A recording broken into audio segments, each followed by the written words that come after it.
Chapter 133. Hu Lao laughed and said, "Yes, tomorrow after tomorrow, year after year. As if this day last year was yesterday, vivid in my mind. I'm getting old."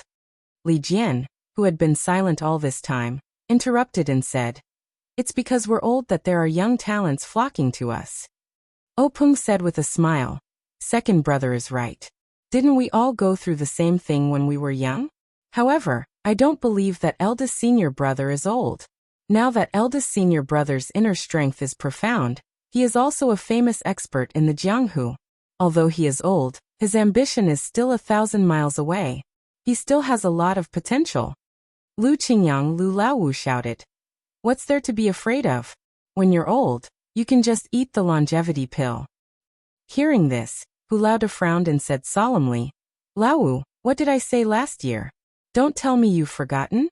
Lu Laowu shrunk his neck and muttered, This, of course I haven't forgotten your teachings. I just said it casually." Hu Lao looked around the hall and said, "I'll repeat it again today. My Misty School doesn't have any longevity pill. You've only heard about it. Remember?" Everyone replied, "Understood, eldest senior brother." Then Su Peihua, Su Laowu asked, "Third brother, when will Laowu come back?" Peng said with a smile, "I just received news that Laowu and Shui Yuping have already made their move. They should be back tomorrow or 2 days later." Su Laowu said, "In the past, we 6 brothers used to spend the new year together. Now that there's the Luo Shui gang, we've left Laowu outside. I miss him a little." Peng said, "The Luo Shui gang's situation has just stabilized. Naturally, there needs to be someone to oversee it. Shui Yuping's martial arts are good, but she's not good at scheming. Laowu can go over to help. Moreover, for the new year, the gang leader naturally has to be in the gang. Since I'm not going to Luo Shui, Shui Yuping will have to be there. Anyway, they'll be back soon." Hu Lao laughed and said, "Laowu is right. If you're the gang leader, you naturally have the responsibility of the gang leader. You have less time for yourself. However, third brother, even though it's still the new year, today's new year is very different from last year's." Peng and the others looked at Big Boss Hu with a smile, feeling proud in their hearts. Boss Hu continued, "In the short span of a year, our Misty School's strength has increased by quite a bit. Our brothers' martial arts have also become outstanding.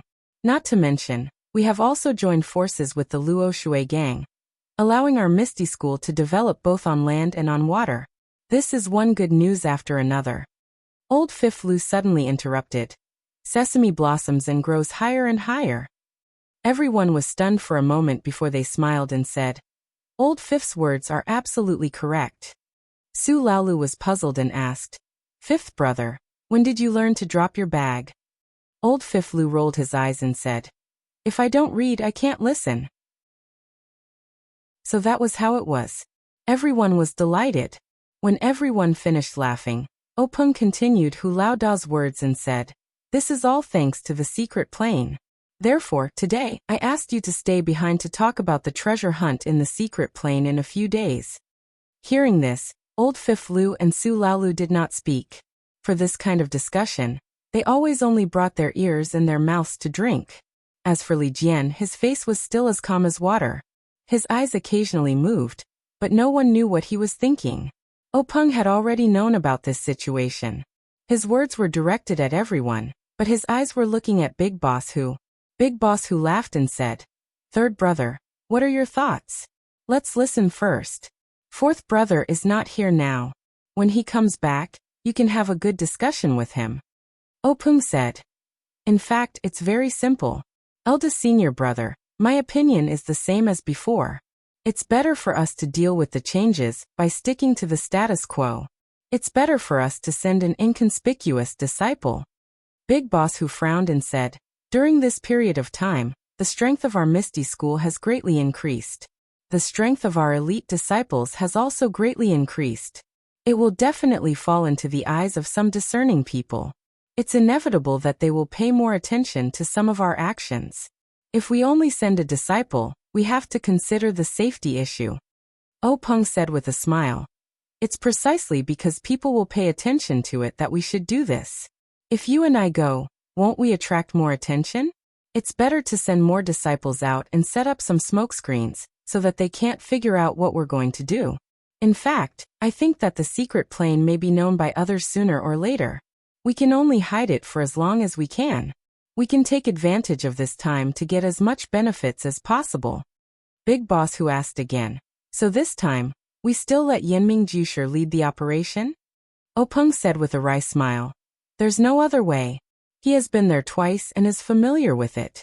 Moreover, he is the only one among the four forces that doesn't attract the attention of Jianghu people. If we don't let him go, who else can we send?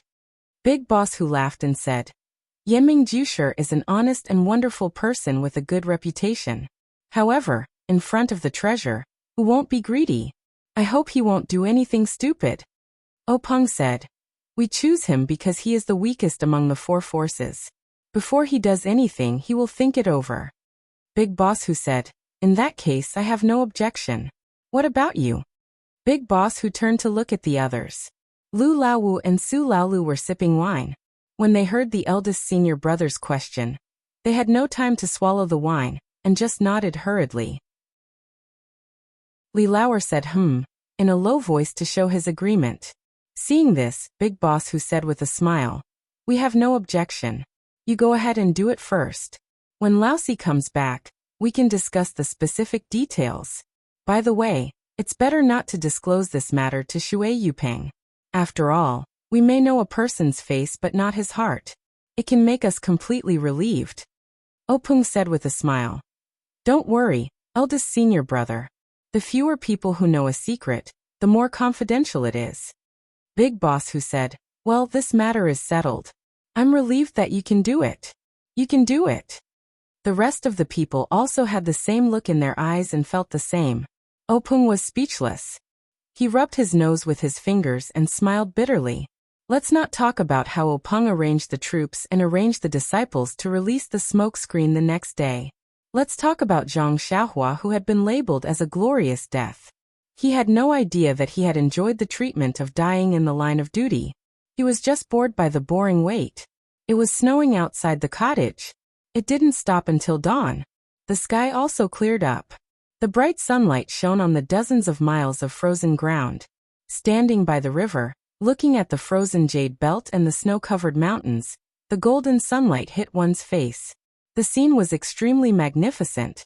If one appreciated such an artistic conception calmly, one might be able to comprehend something. Unfortunately, what the impatient Zhang Xiaohua wanted to see was not a static picture. What he wanted was a moving portrait of the people who came to find him. Unfortunately, in this desolate wilderness, whether there was snow or not, there were no signs of people. Now that the river was frozen, there were no boats. Zhang Xiaohua was annoyed. He picked up a stone and threw it at the layer of ice on the water. With a light kacha sound, the stone broke through the layer of ice and fell into the river. Then, with a plop sound, it disappeared without a trace. Zhang Xiaohua suddenly realized that the layer of ice was not thick. He had wanted to jump on it to play, but now that he thought about it, his forehead was sweating. After a while of fear, Zhang Xiaohua could no longer keep his empty mind. He hurried back to the cottage. Using his fingers and toes to count, he realized that he had left the team for more than a month. Until now, no one had come to find him. Perhaps he was too optimistic. Zhang Xiaohua laughed at himself. The entire team's mission was to protect Oyan's safety. When they were attacked by the men in black, the first thing they thought about was how to protect Oyan. How could they spare more people to find him? Thinking about this, Zhang Xiaohua, who felt neglected, could not help but feel angry. They were all humans. They were all born of humans. Why couldn't they treat them equally? If they were born of demons, he would not be so calculative with them. Also, he stood up and saved the village head. Why did they give him some love and care? Why didn't they come to find him and let him feel the warmth of the mountain? This guy had wronged the people in the village. Why didn't he think about how far he had drifted? How could they find him? However, the kind Zhang Xiaohua immediately turned that trace of grief into worry for Oyan and Qiu Tong. She did not know if her two sisters would be able to escape safely. Perhaps it was because they were still in danger that they could not send people to find him. Look, he had already learned to find excuses for others. What a kind country boy. Thinking about this, Zhang Xiaohua did not want to wait here for nothing. Thinking about the days, it should be the new year now. The desire to sit around the stove with his family immediately turned into motivation to move forward. Zhang Xiaohua quickly walked back to the cottage. After tidying up a little, he prepared to get up. When it came to packing, all he had to do was find a handy walking stick. Zhang Xiaohua had drifted along with the crowd and had nothing on him except for the small sword in his hand. Now that he was leaving, all he had was a money pouch he had picked up. Of course, the most important thing in the money pouch was money. If not for the slippery ground after the snow, Zhang Xiaohua probably wouldn't have even bothered to pick up the walking stick. Zhang Xiaohua carefully closed the wooden door of the cottage. Looking around the place where she had lived for more than a month, she was reluctant to leave. Naturally, the kind-looking Shirtai and the cold, arrogant but pitiful Miss Xiaoming appeared in her mind. She did not know how they were doing now. In the vast sea of people, she did not know where they were. Perhaps she would never see them again in this life. Zhang Xiaohua shook her head. Her left hand touched the little toy that already had an owner. She smiled bitterly and turned to walk out of the small yard. On the left side of the cottage, there was a small path along the river. Before it snowed, Zhang Xiaohua could still see it clearly. Now there was no trace of it. Zhang Xiaohua could not clear all the snow on the path. Therefore, she could only walk along the river and stagger. When Shirtai left, he had explained the way out very clearly. Zhang Xiaohua also remembered it clearly. Unfortunately, they had only told her the path without snow. After the snow, the world was white.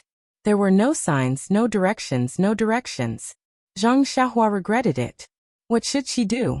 Did she have to go back to the cottage and wait until the snow melted again? However, it was already winter. If she wanted to wait until the snow melted, wouldn't it be better to wait until spring came? Thinking of sitting alone in the cottage, Zhang Xiaohua felt a headache coming on. She immediately dismissed the idea of going back and continued walking along the river. The path did not always follow the river. When she reached a certain place, Zhang Xiaohua estimated and immediately turned in another direction. After walking for a while, she saw a forest. Zhang Xiaohua was secretly happy. This was exactly what Shirtai had described. She must have gone the right way. Therefore, she identified the direction and plunged in. However, once she entered the forest, Zhang Xiaohua could not help but complain. The snow in the forest was not less than outside at all. There was also a lot of withered grass and dry branches. It was very inconvenient to walk. Even if there was no snow, it was still very difficult to walk. Was this the path that Shirtai had taken when he went out? Zhang Xiaohua had great doubts in her heart. In fact, Shirtai was right. Zhang Xiaohua's memory was even more correct. However, Shirtai seemed to have forgotten that she had always used lightness skill to walk this path. How could she walk step by step like Zhang Xiaohua? Shirtai had forgotten, and Zhang Xiaohua did not know either. As she walked, she secretly admired Shirtai. The older the ginger, the spicier it was. The younger generation could not compare with her in terms of hardships. This Shirtai walked such a difficult path every day. She left early and returned late. She was really a role model for her generation. But after walking for a while, Zhang Xiaohua's heart no longer had longing and admiration. Anyone who walked for a long time in the vast snow forest would have feelings. Yesterday, Zhang Xiaohua had just tasted this feeling. In front of delicious food, she did not think. Today she tasted this difficult path again. It was inevitable that she would complain in her heart. How did Shirtai find such a hidden place? Could it be that she also floated over the river like herself? Moreover, the most terrible thing was that Zhang Xiaohua did not notice at all. Step by step, he slowly deviated from his original direction. When he finally walked out of the dense forest and looked up, he was surprised to find that in front of him was not the small hill that Shirtai had mentioned, but a flat field. Zhang Xiaohua was immediately dumbfounded. Obviously she was lost. However, this ending was not out of Zhang Xiaohua's expectations. Zhang Xiaohua was very confident in her ability to have a poor sense of direction. It was almost impossible to not get lost after walking such a long path without clear markings. After a moment of silence, Zhang Xiaohua identified the direction and walked down firmly. Anyway, as long as she walked patiently, she would reach a village or town one day. It was hard to say whether Zhang Xiaohua was lucky or unlucky. In the other direction of the dense forest, which was the direction that Shirtai had pointed out, the hill was not much shorter than the mountain behind the cottage. Now it was covered with snow and it was very difficult to climb forward. Even if Zhang Xiaohua walked to the front of the hill correctly, it would be very difficult to climb over it. It was not as easy as Shirtai had said. After you climb over the hill, there will be a large fruit forest in front of you. Follow the path around the fruit forest, and you will see the ferry. Obviously, when Shirtai said climb over, she must have used her lightness skill to climb over it. He wondered if she had thought about it that day when she held Xiao Ming's hand and floated past. With Zhang Xiaohua's ability, would it be easy for her to climb over? Zhang Xiaohua didn't seem to realize that he was walking on an easy path thanks to his poor sense of direction. Zhang Xiaohua took a few steps forward, taking one step at a time. Fortunately, Zhang Xiaohua's injuries were mostly healed, and his physical fitness was top-notch. He didn't feel tired even after walking for a long time. After walking for more than half a day, Zhang Xiaohua saw that the sun was setting in the west. She was anxious. Walking was not a problem, but it was dark. What should she do? She couldn't keep walking. She had to take a rest. Thinking of her habit of sleeping at midnight and looking around where there was no one, Zhang Xiaohua shuddered. So Zhang Xiaohua stopped. Facing the setting sun, she shaded her eyes with her hands and looked into the distance. It seemed that there was a faint mountain range over there. Maybe she could find a cave to stay in there. After making up her mind, Zhang Xiaohua put away her walking stick, took a deep breath, and ran towards the mountain range. With the arrival of dusk, Zhang Xiaohua ran faster. Seeing the mountain range getting closer and closer, her heart became more and more at ease. When she ran closer, there was only a touch of sunset light left on the horizon. Even if Zhang Xiaohua's body was good, she was tired and panting at this time. The slope of the mountain range was gentle, so it was easy to climb. So while she could still see clearly, Zhang Xiaohua climbed while looking for a cave. But the mountain was getting higher and higher. Zhang Xiaohua's heart became colder and colder. The sky was about to turn dark, but she still couldn't find a place to stay. At this time, Zhang Xiaohua had climbed to a high place. Looking up, she couldn't help but be overjoyed. In the distance, there was a shadow of a dark area. It was obviously higher than the side. Zhang Xiaohua quickened his pace and walked closer. The stone in her heart finally fell.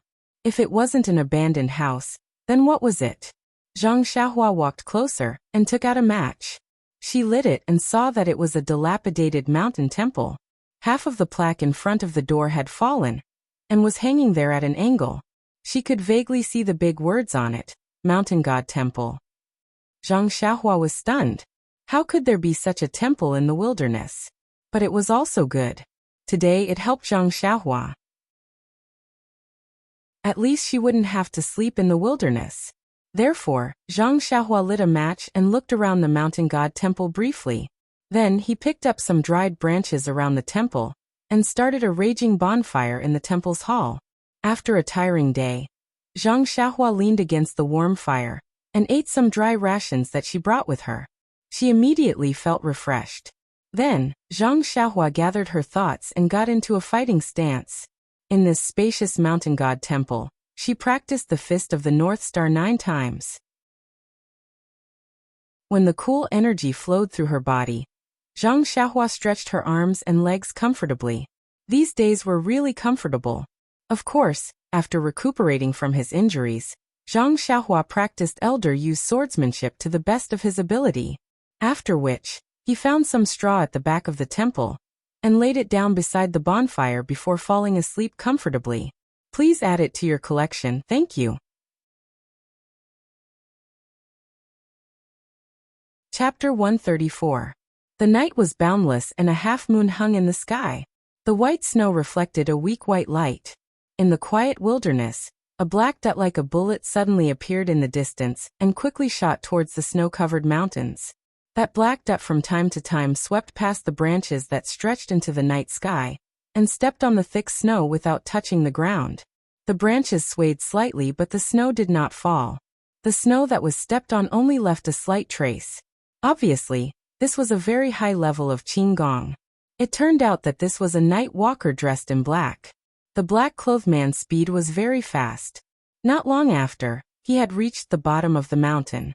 The black-clothed man stopped at the bottom of the mountain, and then shot up the mountain.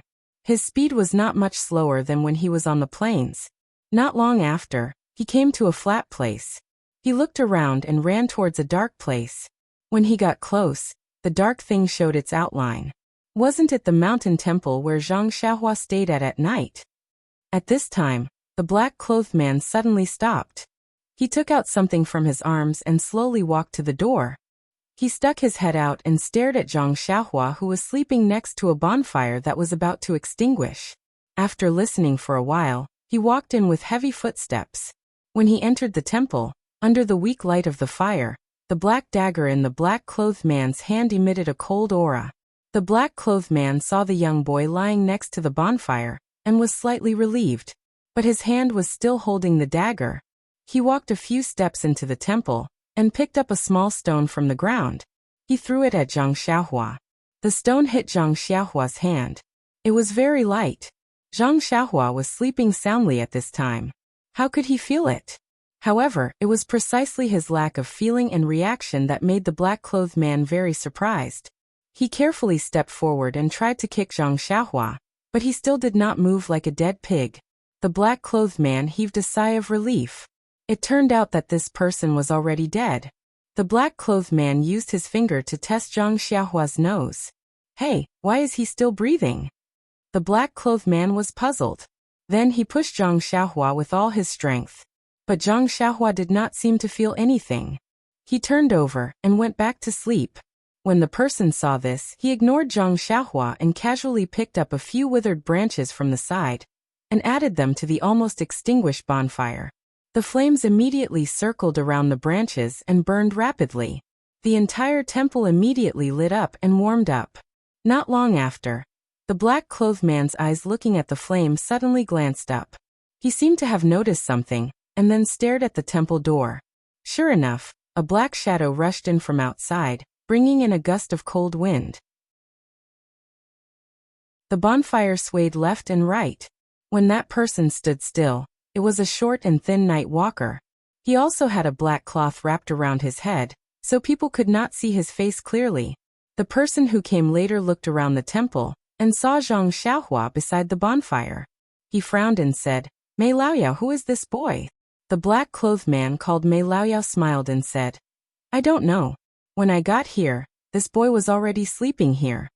The black-clothed man who came later said, "Then why don't you go to another place?"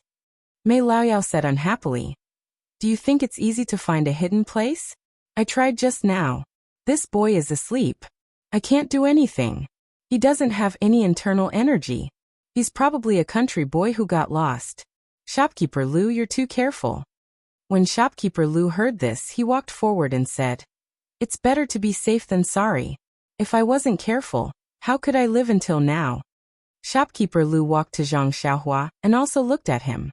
He kicked him twice. Just as Mei Laoyao said, there was no reaction. However, he was still worried. He used his internal energy and pressed a few acupoints on Zhang Xiaohua's body. He said, "Let him sleep. If I don't hit his sleeping acupoint, I won't feel at ease."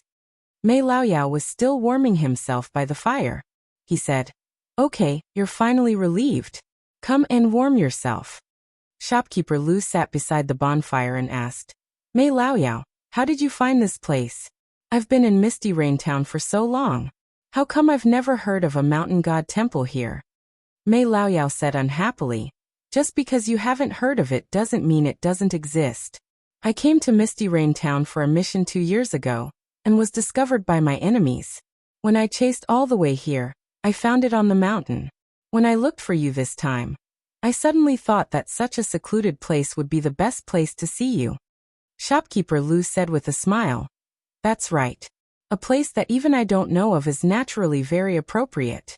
However, on such a snowy night, only someone as good as you won't leave too many traces on the snow. I can't do that. It's hard to guarantee that I won't be seen." Mei Laoyao sneered and said, "So what if someone sees us tomorrow? Can he know what we talked about tonight? Can he find your shop?" Shopkeeper Lu said with a smile, "You're right, little brother. I'm being overly cautious." Mei Laoyao said, "There's no right or wrong. Once you enter the Jianghu, you can't help yourself. There's a bloody disaster at any time. It's normal to be careful. Oh, okay, let's cut the small talk.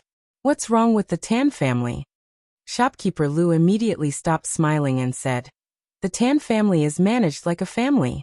I've sent spies to infiltrate them several times, but they all failed. In order not to alert the enemy, I didn't dare to try again. Now, as a jade shopkeeper, I have some connections with their third young master." Mei Laoyao didn't say anything. Seeing this, Shopkeeper Lu didn't know whether the other was happy or sad. He said with a smile, "I know this is far from the requirements of the organization, but I do have some difficulties.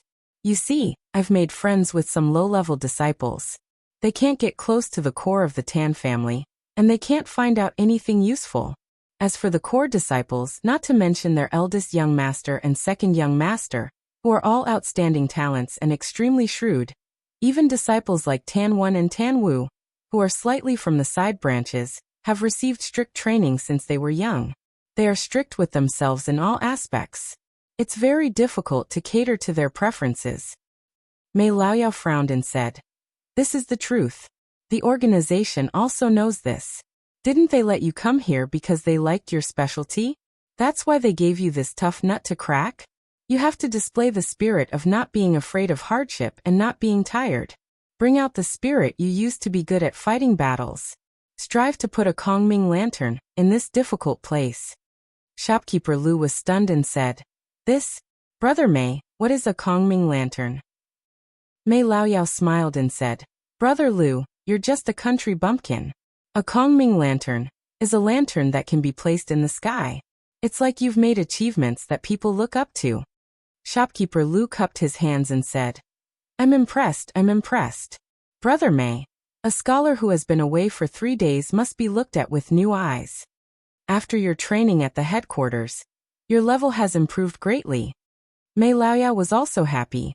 He cupped his hands in a certain direction and said, "This is all a gift from the master. You and I must be grateful. If you do well this time, you might be able to receive the master's appreciation." When Shopkeeper Lu heard this, he hurried forward and took out an item from his bosom. He carefully placed it in front of Mei Laoyao and said with a smile, "Brother Mei, this is an ancient jade that I received when I was in the countryside last time. It's warm in the winter and cool in the summer. It's very unique. Please accept it and admire it when you're free." Mei Laoyao looked at the item that Shopkeeper Lu handed over, and accepted it carelessly. He said with a smile, "Brother Lu, you're so kind. I only have this little hobby, yet you've taken it seriously. Just based on this, it's impossible for me not to improve." Shopkeeper Lu said modestly, "My insignificant skills are nothing. Compared to Brother Mei, it's like a firefly compared to the bright moon. I hope you'll put in more good words for me in the future." Mei Laoyao rubbed the item in his hand and said with a smile, "The master is a master who can't tolerate sand in his eyes. Naturally, he will reward those who make a contribution, and punish those who make a mistake. If Brother Lu can have some achievements, I'll also be able to benefit from it." Shopkeeper Lu said, "Isn't that still dependent on the master's guidance and brother's support?" Mei Laoyao smiled and didn't say anything else. He just played with the ancient jade in his hand. Shopkeeper Lu saw that his goal had been achieved and said, "However, I heard third young master Tan talk about some things in the past few days. There are actually some clues." Mei Laoyao made a sound of surprise and said, "Tell me about it. Perhaps you've made some new discoveries." Shopkeeper Lu said, "According to third young master Tan, the Tan family sent out many disciples before and after the new year. It seemed like there were many missions. Third young master Tan was a bit puzzled. Although the family usually had some affairs outside, they were all scattered at different times. He hadn't seen any disciples go out at the end of the year. He was very puzzled." Mei Laoyao said, "Then did you ask him what kind of missions they were?" Shopkeeper Lu said with a smile, How would I dare to ask such a sensitive question? However, listening to his vague meaning, he also didn't know. Moreover, when he asked the family head, he was reprimanded. Haha, if he hadn't been reprimanded, he wouldn't necessarily have told me. Mei Laoyao asked again. If third young Master Tan didn't know, then what about eldest young Master Tan and second young Master Tan? Did they make any movements? Did they also go out on missions? Shopkeeper Lu shook his head and said, No, they're all staying at the Tan family's old residence. Mei Laoyao frowned and said, That's a bit strange. If something really happened, the eldest and second in the family would definitely go out to take care of the overall situation. They're all staying at home. Presumably, the Tan family suddenly encountered some trivial matters. You should carefully investigate and see if you can find anything. Shopkeeper Lu said with a smile. Brother Mei is wise. Mei Laoyao smiled and said, Brother Lu, there's no need to be like this. Back then, we were all brothers who slept on the same Kong. Although our positions are different now and we each have our own division of labor, this is still the need of work. You and I are both stones in the organization. We move wherever we need to. There's no need to be so polite in private. Shopkeeper Lu said with a smile. I wouldn't dare. I can't even run faster than you can walk. I'd better listen to you honestly. Mei Laoyao smiled and didn't insist. After a while, Shopkeeper Lu seemed to have thought of something and said, That's right, Brother Mei, there seems to be one more thing. I don't know if it's useful. Mei Laoyao smiled and said, There's no harm in saying it. I'll also give you a reference. Shopkeeper Lu said, Some time ago, third young Master Tan vaguely said that his two older brothers used to often practice martial arts with him. In the past year, they didn't practice martial arts together with third young Master Tan. Moreover, they never sparred with third young Master Tan. Sometimes, when he was itching to spar with his two older brothers, they would use all kinds of excuses to refuse. He was very puzzled. Later, he seemed to eavesdrop on a disciple of an unorthodox school saying that his two older brothers' martial arts had improved greatly and were already among the best of the Tan family's younger generation. Speaking up to this point, Shopkeeper Lu stole a glance at Mei Laoyao and said, However, third young Master Tan scoffed at this saying. The three of them are the direct descendants of the Tan family. Their martial arts have been passed down in the family since they were young. It's normal for them to be among the best. Brother Mei, do you think this information is useful? Mei Laoyao said, Brother Lu, this information is very important. I'll definitely tell this information to His Majesty personally. You should properly record this merit. Shopkeeper Lu said happily. Then many thanks, Brother Mei. However, he immediately felt somewhat puzzled and asked, Brother Mei, please understand the maze. This humble one doesn't feel anything unusual about this information. Mei Laoyao said with a smile. Hehe, Brother Lu, this is the difference between the central and local governments. The asymmetry of information naturally means that the estimation of information is different. I'll tell you the truth. Do you know why you were specially transferred to this Tan family village from another place last year? Shopkeeper Lu shook his head blankly. Mei Laoyao said in a low voice, His Majesty has an old friend who isn't very close to him. In the past he had quite a bit of conflict with Tan Yefeng. However, that Tan Yefeng's martial arts were quite different from his. So Tan Yefeng had always endured and didn't make a move. Who knew that at the beginning of last year His Majesty received news that Tan Yefeng had fought his old friend and was actually killed by Tan Yefeng under shadowless feet. His Majesty was very astonished. How did Tan Yefeng's martial arts improve so much? That's why this brother found an opportunity to transfer Brother Lu here. Shopkeeper Lu suddenly understood. Mei Laoyao continued in a low voice. This matter belongs to the level of confidentiality. This humble one was also afraid that Brother Lu wouldn't understand and lose useful information for no reason. That's why this humble one told you the truth. I hope that Brother Lu can keep this a secret and pay more attention to this in the future. If you get credit, won't this humble one also be able to recommend you for merit? Shopkeeper Lu hurriedly bowed and said, I understand, Brother Mei. Now that I have a general direction, I won't fish in troubled waters. I believe that with third young Master Tan as a breakthrough point, I definitely won't disappoint His Majesty's expectations and Brother May's recommendation. Mei Laoyao also nodded. The two of them talked a little more. When the sky was a little brighter, they went down the mountain separately. The two of them were discussing such confidential matters in a temple in the wilderness, but they only hit Zhang Xiaohua's sleeping acupoint and treated him as a dead object. They didn't avoid him at all. Moreover, when they left, they didn't do the shady business of cutting the weeds and eliminating the roots. They just patted their butts and left. In fact, that wasn't the case. The man in black who came first, Mei Laoyao, didn't intend to let Zhang Xiaohua live until the morning. Therefore, he didn't look at Zhang Xiaohua's face at all. He was just a little boy who was lost. When he left, he casually hit his dead acupoint. How could he have a chance to live? However, the man in black who came later, shopkeeper Lu, was cautious. He hit Zhang Xiaohua's sleeping acupoint first. He knew shopkeeper Lu's strength. It wouldn't dissolve by itself without 24 hours. The bonfire in the temple had been extinguished when the two of them were talking. They didn't add any dead branches. Who could survive a day in this winter when a drop of water would turn into ice? In the minds of Mei Laoyao and shopkeeper Lu, no matter why this child came to this mountain temple, it was his bad luck. They were virtuous not to hit his dead acupoint. There was no reason for him to go out alive. He would definitely be frozen to death. Before Mei Laoyao left, he also wanted to give him a kick. Unfortunately, shopkeeper Lu let him go first. How could he have the nerve to doubt shopkeeper Lu's way of handling things in front of him? He could only go out first and act like a leader who trusted shopkeeper Lu. In their eyes, killing people to silence them was as easy as slapping their hands to kill a fly. They didn't take it to heart. However, they didn't think about it. A young man was lost in a barren mountain. It wasn't easy for him to find a place to sleep. He was sleeping soundly. What did that have to do with them? How could they just hit his sleeping acupoint and freeze him to death? If that was the case, it would be better for him to die at that time. He would have to suffer such torture before his death. Unfortunately, heaven helps the worthy. After the two people left for a long time, the sky gradually brightened. A ray of sunlight flashed across the mountain temple.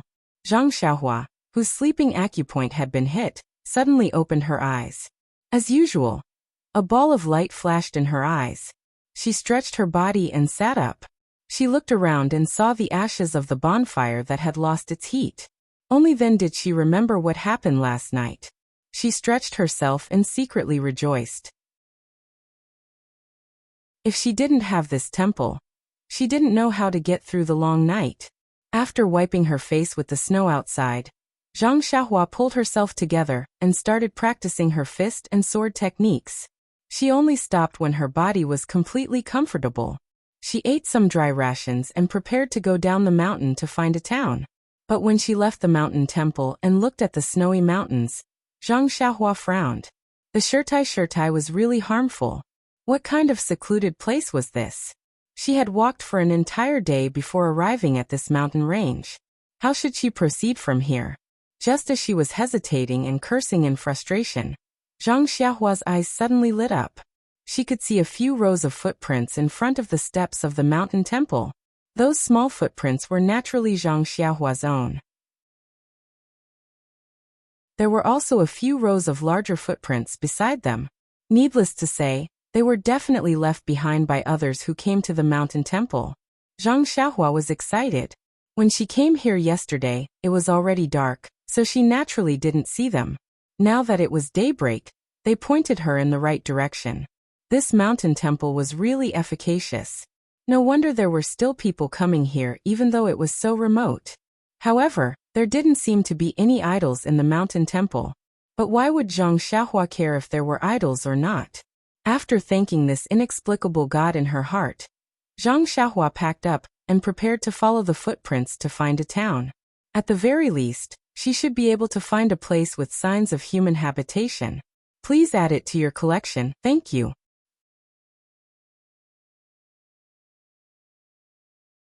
Chapter 135. Zhang Xiaohua followed the footprints in front of the mountain god temple and went down the mountain.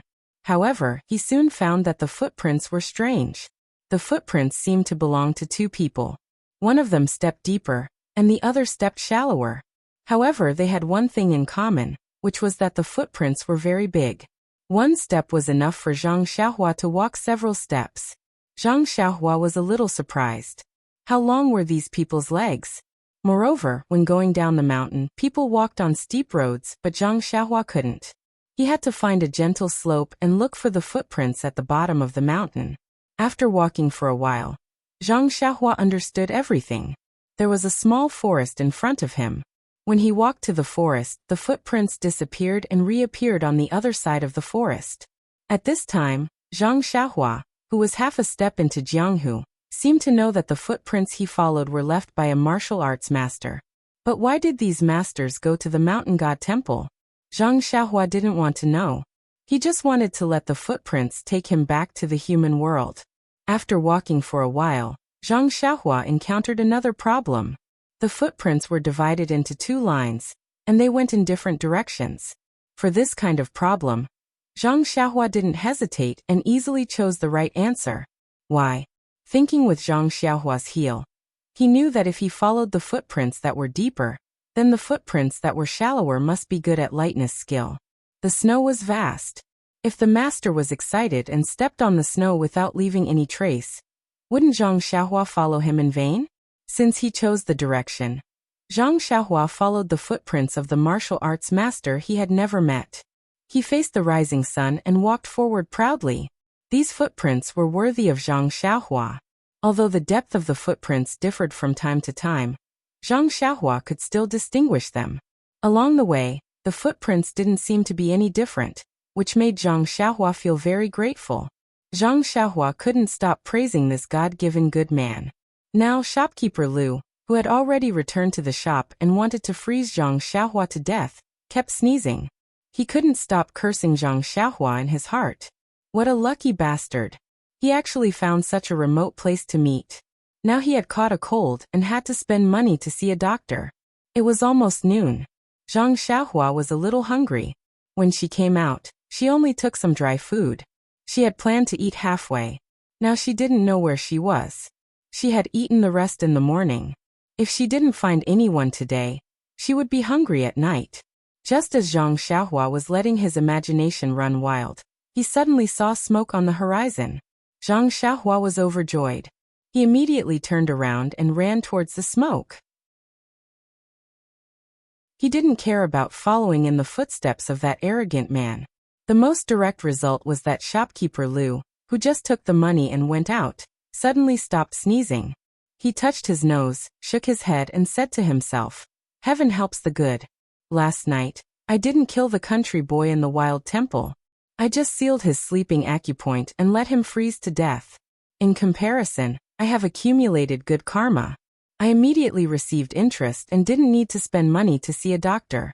It seems that I have to learn from the senior management of the organization. They are real masters who kill people without spilling blood." Zhang Xiaohua left the footprints and turned to the place where there was smoke again. She opened a road when she met a mountain and built a bridge when she crossed a river. She carried out the fearless Jianghu spirit. Finally, in the afternoon, she came to a small town in the countryside. Looking at the small town in the distance, the houses around the town, and the poultry around the houses, Zhang Xiaohua sighed with emotion. She finally found human habitation. She didn't have to worry about being hungry anymore. Zhang Xiaohua walked along the small path of the small town. It was a typical rural town, a little smaller than Lu Town. Now that it was the new year, there were many people on the street.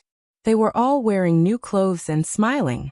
When they met, they were all friendly and cupped their hands to each other.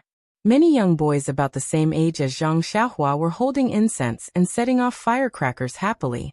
It was a scene of celebrating the new year. Zhang Xiaohua's dress was not shabby, but it was not neat either. It didn't look like she was celebrating the new year. The people in the town saw it and felt a little strange. After all, ordinary people, no matter how poor they were, had to change their children's clothes for the new year. People like Zhang Xiaohua who didn't have new clothes to wear were very rare. Moreover, they looked unfamiliar, so they must be an orphan in the countryside.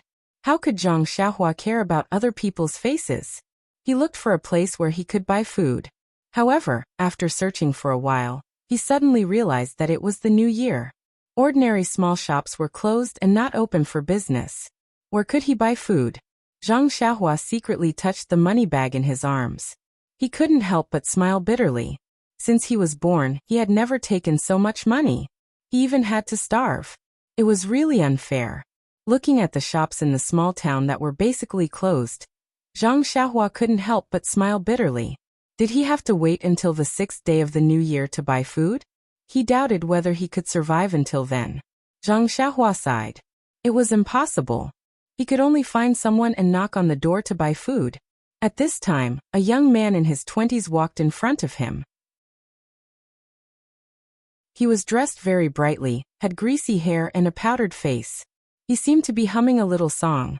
Zhang Xiaohua hurriedly went forward and cupped his hands in greeting. "Excuse me, big brother." That person was squinting his eyes and reminiscing about something. He was very impatient when he was interrupted. Seeing the poor country child in front of him, he frowned and secretly cursed his bad luck. Was this person asking for money on the street? It was the new year. If he gave it, he would be distressed. If he didn't give it, he wouldn't get any good luck. He was in a dilemma. Thus he asked, "What's the matter?" As he spoke, his hand reached into his bosom and secretly took out a copper coin. If it was money, he would use it to send the matter away. Zhang Xiaohua smiled and said, "Excuse me, big brother, what time is it now?" That person was stunned. So it wasn't money. His heart relaxed and he said with a smile, "It's 3 o'clock in the afternoon." After he finished speaking, he was about to walk away. Zhang Xiaohua said again, "Sorry, big brother, you misunderstood. I asked what day is it today." That person was even more stunned. He looked up and down at Zhang Xiaohua and asked, "Little brother, do you have a fever? You don't know what day it is?" Zhang Xiaohua smiled and said, "I mistakenly entered the deep mountains. When I came out, it was already late. What year is it now?" That person saw that Zhang Xiaohua's words were extraordinary and immediately showed respect. He said solemnly, "Today is the 6th day of the 1st month in the 23rd year of Jin Feng. I wonder when little brother entered the mountains." Zhang Xiaohua cupped her hands and said seriously, "It's about the beginning of the 12th month in the 22nd year of Jin Feng." That person smiled and said, "Admirable, admirable. What a great immortal fate." Immediately, the smile on his face froze. Where did this come from? It's only 1 month. Are you kidding me? Zhang Xiaohua laughed in her heart and asked again, "Big brother, may I ask where I can buy food in this town? Anything is fine as long as it can fill my stomach." That person was just about to speak when he suddenly rolled his eyes and said with a smile, "Which shop is open during the new year? However, little brother's request is not high. As long as you can fill your stomach, there is a place you can go." Zhang Xiaohua said happily, "Please enlighten me, big brother." That person pointed to the distance and said, "Go forward from here until you reach the end of the road. Turn left and walk straight until you reach a sundry goods store. Turn right and walk straight. At the end of the road is a Food as Heaven restaurant. It might be open at this time. If it's not open, I'm afraid little brother will have to go hungry." After saying that, Zhang Xiaohua thanked him again and again. Only then did she follow the path that the person pointed out and quickly ran. The young man behind her curled his lips and laughed sinisterly. He walked away by himself. When Zhang Xiaohua arrived at the Food as Heaven, along the designated path, she could not help but be stunned. It was not that the Food as Heaven restaurant was not open. It was just that the entrance of the Food as Heaven restaurant was filled with people, and it was extremely noisy. It turned out that this Food as Heaven was the most prosperous restaurant in the small town. The new year was the best time for restaurants. How could they not open their doors to welcome customers? However, Zhang Xiaohua was in a dilemma. Not to mention that Zhang Xiaohua had never had the experience of going to a restaurant since she was young. On the way to Pingyang City, she had eaten at the Galloping Horse Inn. That was even when she followed Zhang Xiaohu there. Moreover, the customers of this restaurant either came in carriages or were dressed in silk and satin. All of them were fat and big. It seemed that this restaurant was not of a low class. Now could she even enter? Just as she was hesitating, Zhang Xiaohua's stomach rumbled. Helplessly, Zhang Xiaohua still braced herself and walked forward. The waiter in front of the Food as Heaven restaurant was sweating profusely at the entrance to welcome customers. Suddenly, he saw a young man from the countryside walking over hesitantly. He could not help but frown secretly and thought to himself, "Country bumpkin, don't you know where you are before coming here without permission?" Just as he was about to wait for Zhang Xiaohua to go forward and scold him, the waiter realized that although Zhang Xiaohua's clothes were old, they were not made of the commonly seen cloth in the countryside. The waiter's eyes were very sharp. He took a closer look and saw that the clothes were tailored to fit. They were probably not picked up or stolen. Although they were not new clothes, he could not figure out her identity. Therefore, he quickly changed his attitude and smiled. "Young man, why are you here at Food as Heaven?" Looking at the waiter's attitude, Zhang Xiaohua secretly thought that the waiter of this big restaurant was indeed different. He was very professional, and did not lower the standard of service just because of her young age. Zhang Xiaohua smiled and said, "Of course I'm here to eat. What else can I be here for?" The waiter blushed. That was true. He thought that the restaurant was high-end, and this young man did not have money to eat here. Perhaps he was here to look for someone or ask about something. He did not expect that the young man was here to eat. One could not judge a book by its cover. The sea could not be measured with a pint pot. This ordinary-looking young man was actually a rich person. Therefore, the waiter quickly bowed, waved his hand, and gestured for Zhang Xiaohua to come in. When Zhang Xiaohua entered the restaurant, it was an eye-opener. It was already past lunchtime, but the restaurant was still noisy and there were almost no empty seats. Zhang Xiaohua did not know what to do when the waiter smiled and said, "Dear customer, do you want to have a quiet private room on the second floor?" When Zhang Xiaohua heard this, she thought to herself, "Forget it. Who knows if there is a private room fee or a minimum price here?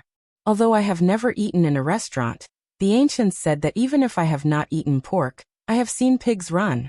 There are many books about sharpening one's knife. I will not be taken advantage of for no reason." Therefore, Zhang Xiaohua quickly waved her hand and said, "This place is good. It's so lively." The waiter did not force her. He found a small table on the first floor and let Zhang Xiaohua sit. Then he poured tea for Zhang Xiaohua and brought the menu for Zhang Xiaohua to order. The menu was filled with the names of the dishes. Zhang Xiaohua did not understand them, but he could understand the prices. He flipped through them one by one.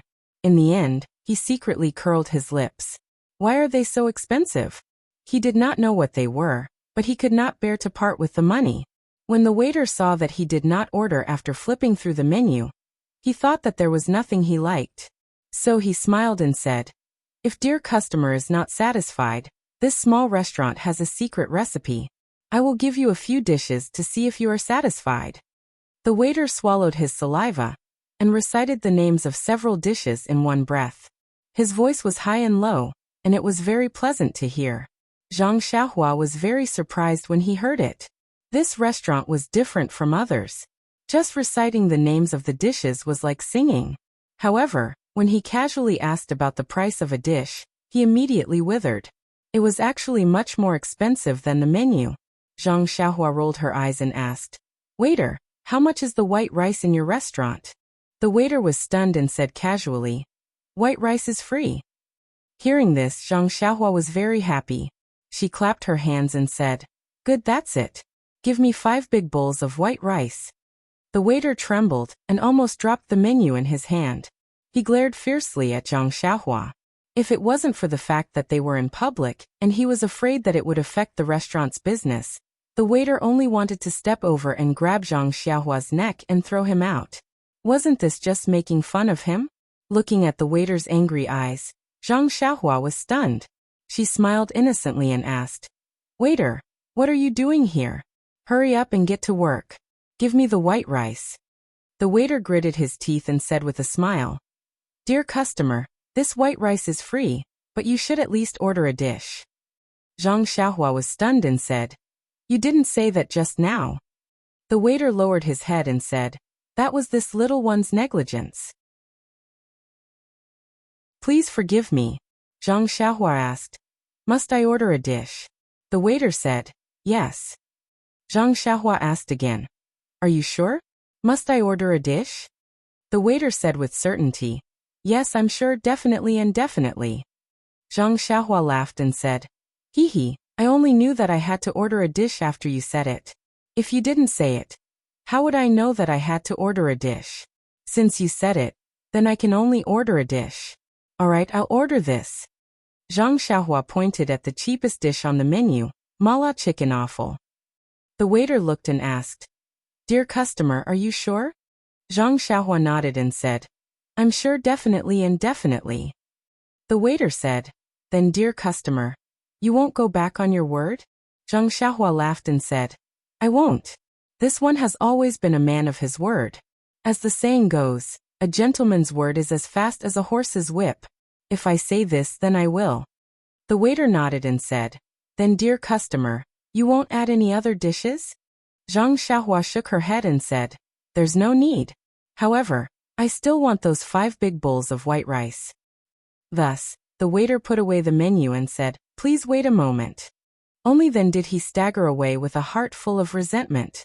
After the waiter left, Zhang Xiaohua poured a cup of water and gulped it down in one gulp. However, she still wasn't satisfied and drank 3 cups in a row. Only then did she slow down a little and thought, The tea in this restaurant is also ordinary. It's a far cry from the mountain spring water at home. However, this tea doesn't seem to cost money. I can drink more. After thinking, she was about to pour a 4th cup, but the teapot was empty. Zhang Xiaohua called out, Waiter, can you add some more tea? The waiter had just walked back and handed the menu to the chef when he was called over. He was still puzzled. He remembered that he had just poured a pot of tea for this youth. Could it be that he remembered wrongly? After waiting for the waiter to pour more tea, Zhang Xiaohua poured a full cup and drank it. She raised her head and looked around, sizing up the restaurant. At this time, it was already past mealtime. Most of the customers in the restaurant were drinking and chatting. On the left side of Zhang Xiaohua was a table of 5 burly men. They were dressed in martial arts attire and were drinking and chatting. Perhaps because they were sitting close to each other, those men's voices were also loud. Zhang Xiaohua didn't intend to listen to their conversation. However, those words still didn't reach her ears. She only heard one person say, His granny, it's the new year. How can we be sent to such a poor place? It's really not a day for humans. Another person said, That's right. In the past, we used to spend the new year with our wives and children. How can we have such a long escort this year? One person said, There's no other way. The customers are in a hurry. Time is tight, so we can only run during the new year. Another person said, However, the remuneration this time is quite good. It's double the usual. One person said, Then you're an old hat. The government has a rule that the remuneration for work during the holidays is 3 times the usual. What's with this? Another person said, Really? How come I didn't know about this? This won't do. I have to go back and talk to Chief Zhang. No matter what, we can't lose out. One person said, Forget it. Chief Zhang is also a newcomer. Although he has gained some prestige recently, he's still not a proper escort. It's better to ask around in private first. Another person said, Then we have to tell him so that he can be prepared. Maybe he doesn't even know about it. One person said, That's fine too. Chief Zhang is usually very straightforward and enthusiastic. Maybe we can talk to the higher-ups and get some compensation. Another voice said, Let's talk about these things when we get back. Aren't we just here to drink? We should just wait for the job to be done quickly so that we can go home. In this town, only this restaurant is worthy of our attention. Even if we want to find a place to drink and drink, there's no such place. One person said, There is, but it's a pity that we're not worthy of our attention. Besides, it's the new year and people have to go home too. How many of them are still waiting for you to take care of them in the courtyard? Following that, the few of them talked about some men's topics in a vulgar manner. Zhang Xiaohua was already at the age where she didn't really understand. Her face and ears turned red as she listened, but she couldn't cover her ears. She could only keep drinking water to distract herself. Accidentally, the teapot was empty again. Zhang Xiaohua could only call out again, Waiter, add more water. Please add it to your collection, thank you.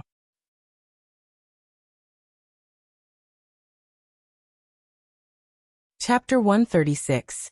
When the waiter served Zhang Xiaohua's spicy chicken giblets and 5 bowls of white rice on a tray, Zhang Xiaohua had already drunk 3 pots of tea, and her stomach was rumbling with hunger. But when Zhang Xiaohua saw the plate full of chili and red chicken giblets, she couldn't help but be dumbfounded. She asked blankly, "Waiter, is this the dish I ordered?" The waiter smiled and said, "Sir, that's right. This is our restaurant's famous special dish, spicy chicken offal. It's spicy and spicy. It tastes very delicious. It's a dish that people who like chili will definitely order." Zhang Xiaohua's face turned bitter. That's right. The menu clearly said spicy and spicy. Why didn't she ask more? The waiter asked her several times. Why didn't she pay attention? Alas, she was blindly greedy. Perhaps this dish was indeed delicious, but she never ate spicy food. There was no other way. She couldn't ask the waiter to change it to other dishes. Wouldn't that cost more money? Zhang Xiaohua had to bite the bullet. She picked up the bowl and chopsticks and carefully put a piece of chicken giblets into her mouth. Immediately, a spicy taste spread from her mouth to her head, and then to her eyes. It was so spicy that she almost cried. Zhang Xiaohua quickly ate a few mouthfuls of white rice to calm down a little. Then Zhang Xiaohua drank a lot of tea. Only then did she have the courage to eat a mouthful. Although this spicy chicken giblets was extremely spicy, it was also a good dish to eat. Zhang Xiaohua wanted to stop but was afraid of wasting, and wanted to eat but was afraid of spicy food. When the plate of spicy chicken giblets was finished, Zhang Xiaohua had already eaten 6 bowls of white rice and 2 pots of tea. When Zhang Xiaohua picked up the chopsticks, she picked up the red chili on the plate and couldn't find a piece of chicken giblets. Only then did she put down her chopsticks with relief. Although Zhang Xiaohua wanted to eat the chili on the plate, she thought about her mouth and gave up the idea. She touched her round belly. She was really full. Since she had finished eating, she naturally had to pay the bill. Zhang Xiaohua raised her hand to call the waiter. In fact, when Zhang Xiaohua was eating, the waiter's eyes didn't leave her. After she finished eating, the waiter stared at her even more closely. Zhang Xiaohua's behavior was really suspicious. She had the tendency of eating without paying attention. If she slipped away, the waiter would have to pay for the meal. How could he not pay attention? At this time, when he saw that Zhang Xiaohua didn't have any other strange behavior, and called him over to pay the bill, he was more careful. He was afraid that Zhang Xiaohua would find a cockroach in the spicy chicken giblets and make it difficult for him. When Zhang Xiaohua asked him how much money to pay, the waiter was slightly relieved. He smiled and said, "Dear customer, are you done eating? It's 50 copper coins." 50 copper coins? Zhang Xiaohua said strangely. Why is it so much? I remember the price on the menu is 45 copper coins. The waiter smiled and said, "Dear customer, you didn't see wrong. That chicken giblets is indeed 45 copper coins." Then why are you asking for 50 copper coins? Zhang Xiaohua asked again. Isn't plain rice free? The waiter said, "But dear customer, that pot of tea is 5 copper coins." What? Zhang Xiaohua almost jumped up and said, "This water is expensive? Why didn't you tell me?" The waiter had a face of grievance and said, "You didn't ask me. Dear customer, this drink has to be charged. This is tacitly agreed by the government. Didn't you know? If you didn't ask me, how would I know that you didn't know?" Zhang Xiaohua was speechless. She had been extremely careful, but she had still been tricked by the restaurant. Fortunately, this tea was charged by the person and not the pot. Otherwise, wouldn't she have been wronged for drinking 5 pots of tea? Thus, Zhang Xiaohua didn't say anything else. She felt around in her chest and took out the money pouch. Then, she put her hand inside and felt around for a long time before taking out a small piece of broken silver. She handed it to the waiter. The waiter felt a wave of dizziness. He originally thought that this Zhang Xiaohua was someone who was prepared to eat for free.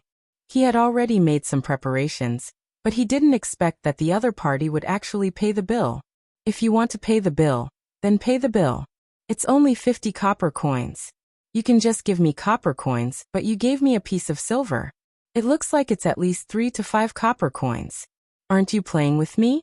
The waiter resisted his impulse and lowered his head to ask, "Dear customer, it's only 50 copper coins." Don't you have copper coins? Or a smaller piece of broken silver would also be fine. Zhang Xiaohua said in a serious tone. I don't have copper coins. This piece of silver in the pouch is also the smallest. The waiter completely fainted. What kind of person was this? Looking at the money pouch, there was at least a lot of silver in it. How could such a rich person be so stingy? She only ate a special spicy chicken offal and added 6 bowls of free white rice. That's right. She also refilled the tea 4 times. She even grumbled for the 5 copper coins for a long time. Not to mention the waiter's bitter face, as he took the piece of broken silver to the counter to pay the bill. Zhang Xiaohua's actions attracted the attention of a wretched uncle next to her. He originally had a plate of peanuts and a jug of wine. He slowly drank and his bright eyes looked around. Zhang Xiaohua's food and appearance didn't enter his eyes. However, when Zhang Xiaohua took out the money pouch from her chest and took out a piece of broken silver, she even said that this was the smallest piece in the money pouch. His eyes couldn't help but light up. Not long after, the waiter returned with a tray in his hand. There was a string of copper coins on the tray. The waiter put the copper coins on Zhang Xiaohua's table and handed over an even smaller piece of broken silver. He said with a smile, Dear customer, this is your 4 copper coins and some broken copper coins. Please accept them. Zhang Xiaohua looked at the copper coins in front of her and said with a smile, Is the amount of copper coins enough? Is the weight of the silver enough? The waiter's face was full of righteousness as he said, Sir, you can doubt my character, but you can't doubt the credibility of our food is heaven. We definitely won't do things that are lacking in weight, and we definitely won't dare to embezzle money. Zhang Xiaohua said, If that's the case, then I'll believe you. Oh right waiter, I want to ask you, do you know where Pingyang City is? Pingyang City? That waiter scratched his head and said, Dear customer, I've only heard of Pingrong City, Yang City and Yu City. I've never heard of Pingyang City. This time, Zhang Xiaohua was stunned. Pingyang City was the biggest city he had ever seen. Yet this knowledgeable waiter had never heard of it before. How far away was this place from Pingyang City? How far had he drifted to? Zhang Xiaohua immediately stood up and asked agitatedly. Then may I ask, is there a horse carriage company called Galloping? Galloping Horse Carriage Company? The waiter still scratched his head and said with a smile. There is a horse carriage company, but it's called Galloping. If you want to look for it, just turn left at the door and go straight. When Zhang Xiaohua heard this, she hurriedly tidied up the silver on the table and put the broken silver into the money bag. She took the string of copper coins and was about to put it into her clothes when she seemed to have thought of something. She took 1 coin from the string and hesitated for a moment. She took another coin and handed it to the waiter, saying, This is your reward. Thank you for your hospitality. When the waiter saw the 2 large coins in her hand, he didn't know whether to laugh or cry. He didn't know if he should accept it or not. Most of the customers in this food as heaven restaurant had some status. Every time they tipped, they would either give 5 or 10 copper coins. Who would have seen these 2 coins before? However, when he thought about it, these 2 coins were the limit of the customer's behavior just now. Therefore the waiter accepted it with a smile and said happily, Thank you for your reward, dear customer. This time he was sincere. However, Zhang Xiaohua was in a hurry to get up. She turned her head and said, Waiter, next time if you want to charge for the tea, remember to remind me in advance. Bang! The waiter fainted at the entrance of the restaurant. Zhang Xiaohua left the food as heaven and quickly ran to the left. She didn't seem to notice what was happening behind her and didn't see the waiter's injured appearance. Moreover, he didn't know that when he was still talking to the waiter, the wretched uncle in the corner had already paid the bill. When he heard the waiter mention the horse carriage company, he left the restaurant in advance. Zhang Xiaohua walked out of the restaurant and turned to the left. She looked up and saw a big courtyard at the end of the street. She could vaguely see a flag flying in front of it. It must be the horse carriage company that the waiter mentioned. She estimated that there was still some distance to go. Zhang Xiaohua couldn't help but quicken her steps. In this small town that she was unfamiliar with, Zhang Xiaohua thought that the only way home was by horse carriage company. What a joke. Even the well-informed waiter didn't know where Pingyang City was.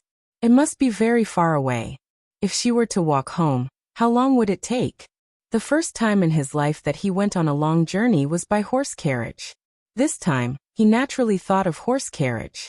He couldn't deny that the ancients said, "Read 10,000 books and travel 1,000 miles." Zhang Xiaohua walked for a while, and saw that she would reach the entrance of the horse carriage company after crossing a junction. Zhang Xiaohua could also see the words on the flag clearly. It was really fast horse carriage company, mission accomplished. But just as Zhang Xiaohua was crossing the junction, a middle-aged man rushed from the side. Perhaps the road was slippery because of the snow. He bumped into Zhang Xiaohua. Just as their bodies came into contact, Zhang Xiaohua suddenly felt a hand reaching into her clothes and was about to take her money bag. Zhang Xiaohua's senses were very sharp at this moment. She was also very agile. She immediately stopped in her tracks, turned her body and reached out with her left hand to grab that person's hand. She said, "What are you doing?" That middle-aged man saw that he was grabbed by Zhang Xiaohua, but he didn't panic. He deliberately slipped and fell on the ground in front of Zhang Xiaohua. He then shouted, "Aya, you little boy. Why are you so careless? You knocked me down? I'm injured." After saying that, he lay on the ground and started groaning. At this moment, Zhang Xiaohua was holding on to that person's wrist. That person was lying in front of her. Zhang Xiaohua didn't know what to do. Just as she was hesitating, she heard more voices. She turned her head and saw 6 or 7 youths who were slightly older than Zhang Xiaohua coming from the junction. They came over with smiles on their faces. As they walked, they said, "Where did this poor boy come from? How dare he offend our brother Fan?"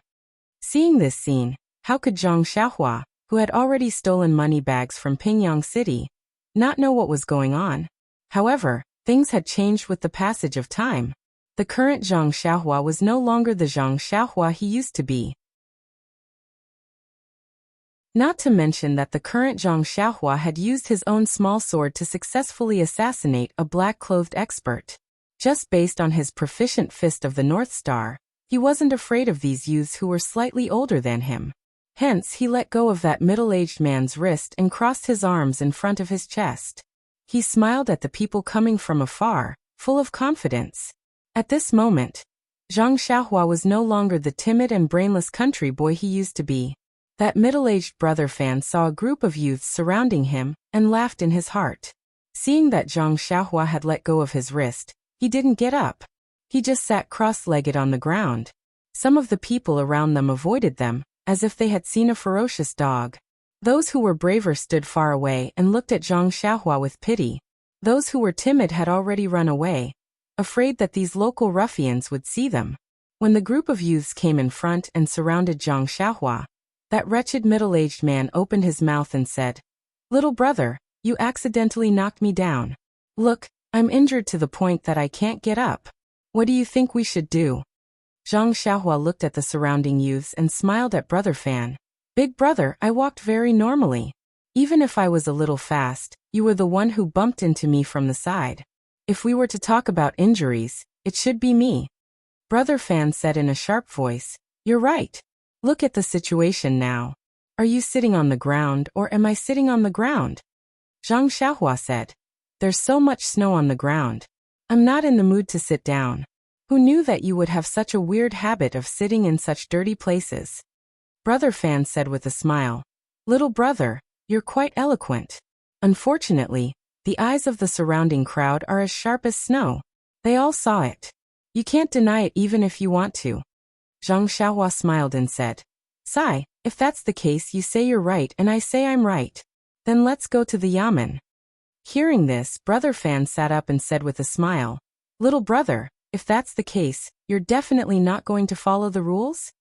Zhang Xiaohua asked, "So what if I follow the rules? What if I don't follow the rules?" That wretched Brother Fan said in a sharp voice, "Haha, that's right. Little brother, if you follow the rules, then obediently take out the money pouch in your arms. We won't be ruthless. We'll leave you some money, and we'll go our separate ways. What if you don't follow the rules? Hee, look at the crowd around you. They're all Samaritans. They represent the hearts of the masses." Zhang Xiaohua smiled and said, Haha, I finally know how to represent the hearts of the masses. These are the kind-hearted masses. If they were kind-hearted, why would they mix with you? Brother Fan said with a smile. Because I'm also a member of the kind-hearted masses. Zhang Xiaohua said. Then why do I feel that your actions don't seem like it? Brother Fan heard this and said impatiently, Look, this little brother doesn't seem like he's going to follow the rules. Zhang Xiaohua was even more amused and said, If you're not going to follow the rules, then why do you have to rush to follow the rules? Seeing that Zhang Xiaohua was teasing him without any sign of compromise, Brother Fan became angry from embarrassment. He waved his hand at the people behind him and said, Forget it. Teach this kid a lesson. Let him know how powerful I am. When the people behind him heard this, 3 of them immediately walked out. They raised their fists and waved them around, showing off their thick muscles. Unfortunately, Zhang Xiaohua didn't care and just smiled. When the 3 of them saw that they were talking to no one, they looked at each other, raised their fists, and ran towards Zhang Xiaohua. The 3 of them had obviously practiced martial arts for a few days, and their movements were quite good at palm techniques.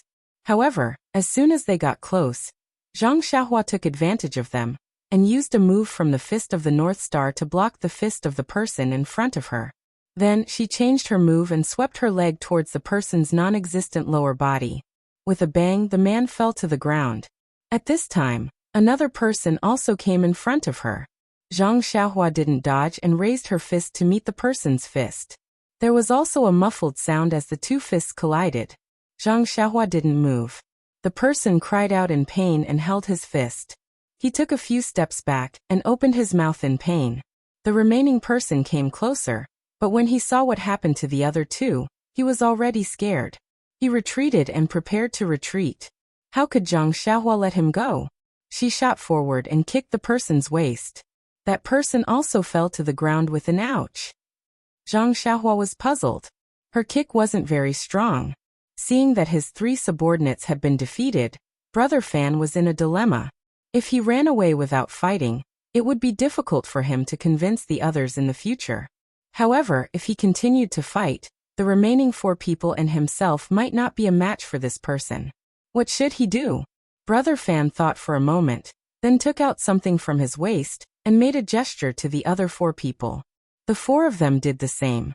At this time, Zhang Xiaohua saw that each of them had a dagger in their hands. Looking at the daggers that flashed with a cold light, Zhang Xiaohua couldn't help but feel a little flustered. She wasn't afraid of fighting barehanded, but against weapons, she really didn't have any experience. However, there was always a first time for everything.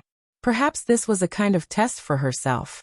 Thinking about this, Zhang Xiaohua unconsciously reached out her left hand to touch the small sword in her bosom. However, she immediately let go. The small sword's power was too great. It was not easy for her to control it. It was fine if she didn't use it, but once she used it, there would definitely be blood. If someone died on the street, it would be quite troublesome. It was better not to use it. When Brother Fan saw that Zhang Xiaohua's eyes were a little flustered, he couldn't help but feel proud. He laughed sinisterly and rushed forward, waving his dagger to stab Zhang Xiaohua's waist.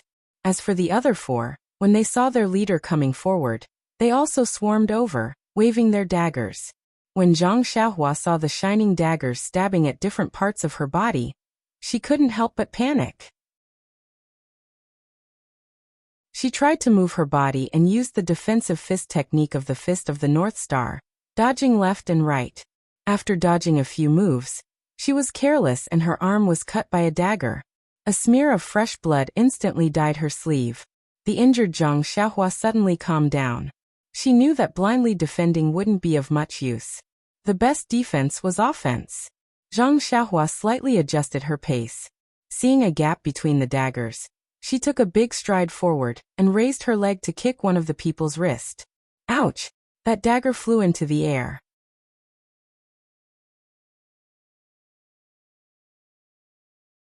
Chapter 137. Seeing that his attack was effective, Zhang Xiaohua could not help but feel more confident. His steps also became more relaxed, as if he was taking a stroll. Speaking of Zhang Xiaohua's combat experience, The fight on that rainy night should have been his battle of attrition. Unfortunately, the situation that night was urgent and there were no real fists and kicks. Moreover, against the black-clothed old man, he also defeated him with a single sword strike. It was a baffling victory. Zhang Xiaohua's battle results were great, but his combat experience was very little, almost zero. Therefore, when he saw these little ruffians holding daggers, his heart would grow hairs. Now that he had knocked away a person's dagger, Zhang Xiaohua had turned the situation around and seized the initiative. Following that, he began to appreciate the art of combat. In the fight with the other 4 people, he carefully practiced his Fist of the North Star. Practice was the only standard to test the truth. The more Zhang Xiaohua fought, the happier he became. The more he fought, the more skillful he became. Those people were practically feeding Zhang Xiaohua moves. His experience was like sitting on a Kongming lantern, slowly rising. How could these ruffians have received proper martial arts training? Their attacks were completely based on instinct, and there was no pattern at all. They just happened to be the stepping stones for Zhang Xiaohua, who was a beginner in martial arts, to advance. However, they did not know this, only blindly chopping and stabbing. They could not even touch the corner of Zhang Xiaohua's clothes. After a long time, the leader, the wretched brother Fan, realized that something was wrong. He originally thought that this was a young country bumpkin, and that he would gain a lot by intimidating him. Who knew that the other party would ignore him? His pride was hurt, and he could only give up on the tradition of using virtue to win people over. He turned to force, but then the situation went out of control. His side actually brought out their ultimate weapons. This was not the worst thing, but the most frightening thing was that this youth became more and more relaxed under the attacks of the daggers. This was not a situation that Brother Fan wanted to see. No matter what, Brother Fan was still a leader. His vision was naturally different from his subordinates. When those people were still in full swing attacking Zhang Xiaohua, he had already secretly held back, and his figure was showing signs of retreating. Zhang Xiaohua, who was in control of the entire situation, seemed to have sensed Brother Fan's movements. This was the main culprit. How could she let him escape? Moreover, fighting with these people was just to increase her proficiency points and stretch her muscles. Zhang Xiaohua was already impatient. Seeing that the other party had made a move, she did not delay any longer. Zhang Xiaohua leaped into the air, her body suspended in the air. Her legs spun in the air like a spinning top, and a few light pa-pa-pa sounds could be heard. She kicked the chests of the 4 people who were attacking her. It was a move from the divine resembling 6-joint fists, killing in 4 directions. Zhang Xiaohua also used the right amount of strength in her leg. Those people couldn't catch their breath and fell to the ground, unable to move. Only Brother Fan was left standing there. At this moment, he suddenly heard the sound of applause from the side. Someone cheered. Good move. Zhang Xiaohua turned to look. Weren't they the few men who were chatting at the Food for the Heavens restaurant just now? Zhang Xiaohua frowned. Just as she was about to speak, that wretched Brother Fan beat her to it. With a plop, he knelt on the spot and threw the dagger far away. He kowtowed and said, Little master, please spare my life. Little master, please spare my life. I have an 80-year-old mother who is sick in bed. And I have children who haven't even reached the age of 3 who are crying piteously for food. If you take my life today, they won't be able to survive. You've taken 3 lives in one go. When Zhang Xiaohua heard this, she was stunned. Yes, if what he said was true, she really didn't know what to do. This person was so despicable. He sent people to rob her, and even used a dagger. If she didn't have any martial arts to defend herself, wouldn't she be bullied by him? But if she let them go, Zhang Xiaohua couldn't help but think of her own family's experience in Lu Town. Wasn't that the case? Her heart was unwilling to accept this. Just as she was in a dilemma, the few men who had applauded and cheered just now came closer. The square-faced man at the front cupped his hands and said, Little brother, this one is Yuan Chongqing. Greetings. Zhang Xiaohua saw that the other party was being polite. She didn't know who he was, but she did as she was told. That Yuan Chongqing saw Zhang Xiaohua frown and knew what he was thinking. He laughed and said, Little brother, please don't take offense. This one is a little impetuous. However, I'm not familiar with this person, so please don't worry. Hearing this, Zhang Xiaohua was even more puzzled. If you were acquainted with this wretched brother Fan, you could have come over to persuade him. He could have just let you go. If you didn't know this person, why did you come over? Thus, Yuan Chongqing explained the reason in full detail. It turned out that when Zhang Xiaohua was inquiring about the situation with the shop assistant at Food for the Sky, this Yuan Chongqing had heard everything. Even when Brother Fan stood up and looked at him with ill intentions, this trained escort had seen it all. Perhaps he could ignore other people, but this young man was inquiring about Pingyang City. He reckoned that he was most likely from Pingyang City. Since he was from Pingyang City, then Yuan Chongqing couldn't just sit by and watch. Just as Zhang Xiaohua left the restaurant, the few people who had eaten and drank to their heart's content also paid the bill, and left under Yuan Chongqing's suggestion. Then they followed behind Zhang Xiaohua from a distance. Brother Fan purposely bumped into Zhang Xiaohua and the group of ruffians surrounding Zhang Xiaohua. This was all seen by Yuan Chongqing and the rest. A few impatient men wanted to go forward, but Yuan Chongqing saw that Zhang Xiaohua looked relaxed and didn't seem to be afraid at all. He pulled the rest aside to watch the show. It was only when Zhang Xiaohua used the fist of the North Star and knocked down the ruffians that the crowd couldn't help but applaud and praise. Hearing this, Zhang Xiaohua understood that there were still some kind-hearted people in the pugilistic world. However, she was even more puzzled. Why couldn't they help her when she was from Pingyang City? Thus, Zhang Xiaohua asked, Brother Yuan, it should be natural for people in the pugilistic world to help when they see injustice on the road. When you saw me being bullied by the ruffians in your town, you should have helped me without hesitation. Why did you say that you didn't have to help me? Yuan Chongqing and the rest blushed a little and said awkwardly, Little brother, you don't know. We are like you and came from afar.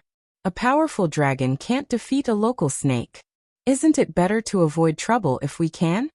Zhang Xiaohua suddenly understood and asked again, Then why do you want to help me? Yuan Chongqing said, Haha, the reason is very simple. Because we are also from Pingyang City.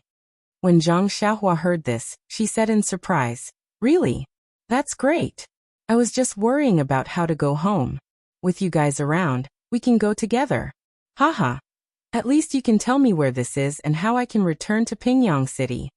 Yuan Chongqing smiled and said, Of course. When fellow townsmen meet, their eyes are brimming with tears. How can we not help you? Oh right, I haven't asked you. Why did your best move look so familiar to me? But I just can't remember where I saw it before. Can you tell me? Zhang Xiaohua thought for a while and said embarrassedly, The last move you mentioned should be one of the Liuha fists. But I can't remember the name. I haven't completely mastered it, and it's different from the standard Liuha fists. You might be able to remember it if you think again. Yuan Chongqing was enlightened and said sympathetically, Little brother is right. Now that you mention it, I can really distinguish it. It seems to be called killing in all directions. However, this Liuha fists is indeed difficult to learn. I have practiced it for a long time, but I still haven't mastered it. It seems that only our head Zhang is the best at this. Zhang Xiaohua didn't mind and said with a smile, But you are still better than me. I will forget whatever I practice. You should be happy. Yuan Chongqing said in surprise, But little brother showed off his prowess just now. I can see that your martial arts are also very exquisite. Zhang Xiaohua waved her hand and said, That was all pieced together by me. My martial arts are mediocre. If I were to practice with these people, I would have been defeated long ago. After saying that, she glared fiercely at Brother Fan and the others who were kneeling on the ground. Brother Fan saw that this group of people knew each other, and that he couldn't afford to offend them. He could only obediently kneel and smile. Zhang Xiaohua didn't have any ideas and asked Yuan Chongqing. Yuan Chongqing thought for a while and said with a smile, Little brother, you don't have to care about what he said. It's just a lie. At his age, how can he have an 80-year-old mother? He might have sons from 3 dynasties, but most of them are fake. You don't have to worry about anything. And these people are just local ruffians who only extort idle people. I don't think they would dare to do great evil. When Brother Fan heard that, he echoed, That's right. Little master, please spare our lives. We are just making some spare money. What evil can we do? Zhang Xiaohua said angrily. Then how can you pick up a dagger? Isn't that harming people's lives? Do you dare say that you haven't harmed people's lives? When Brother Fan heard that, he defended himself even more. Little master, I know how to distinguish. Aren't I furious? I didn't expect to lose face in front of a little killing god like you. That's why I made a move. Look at our methods. What kind of outrageous things can we do? Our hands are clean. No lives have been taken. Zhang Xiaohua didn't quite believe him. She turned to look at Yuan Changqing. Yuan Changqing nodded, indicating that his words were trustworthy. He whispered in her ear. Even if there is something outrageous, we are still foreigners. We don't understand the local situation. And with his situation, even if we send him to the authorities, it's just a formality. It's meaningless. Why don't we just teach him a lesson and let him go? When Zhang Xiaohua heard that, she knew what to do. She kicked Brother Fan and said, I'll believe you for now. In the future, don't do such things that harm people. If I see you again, it won't be so easy. When Brother Fan heard that, he was overjoyed. He said, I know. Thank you for sparing our lives. I'll take them back and plan for their future. I won't do such things again. When Zhang Xiaohua heard this, he curled his lips and thought to himself, you make it sound better than singing. Who would believe you? At this time, the others also woke up. They supported each other. When they heard Zhang Xiaohua let go, they supported each other and prepared to leave with Brother Fan. But before they could take a step, Zhang Xiaohua suddenly rolled her eyes and shouted, You guys wait. I still have something to do. When Brother Fan heard that, his face turned pale. He turned his head and smiled. Young master, what is it? Zhang Xiaohua laughed and said, Letting you guys go so easily would be letting you guys off too easily. I can't give you guys a deep lesson. With a heart of compassion, I've decided to teach you guys a lesson. Brother Fan's face became even uglier. He said, Listen to this young master's instructions. I wonder how you'll teach us? Zhang Xiaohua said, Since you want to rob me and take my money pouch, I naturally have to pay you back in your own coin. Besides, Sai, your actions have deeply hurt my heart.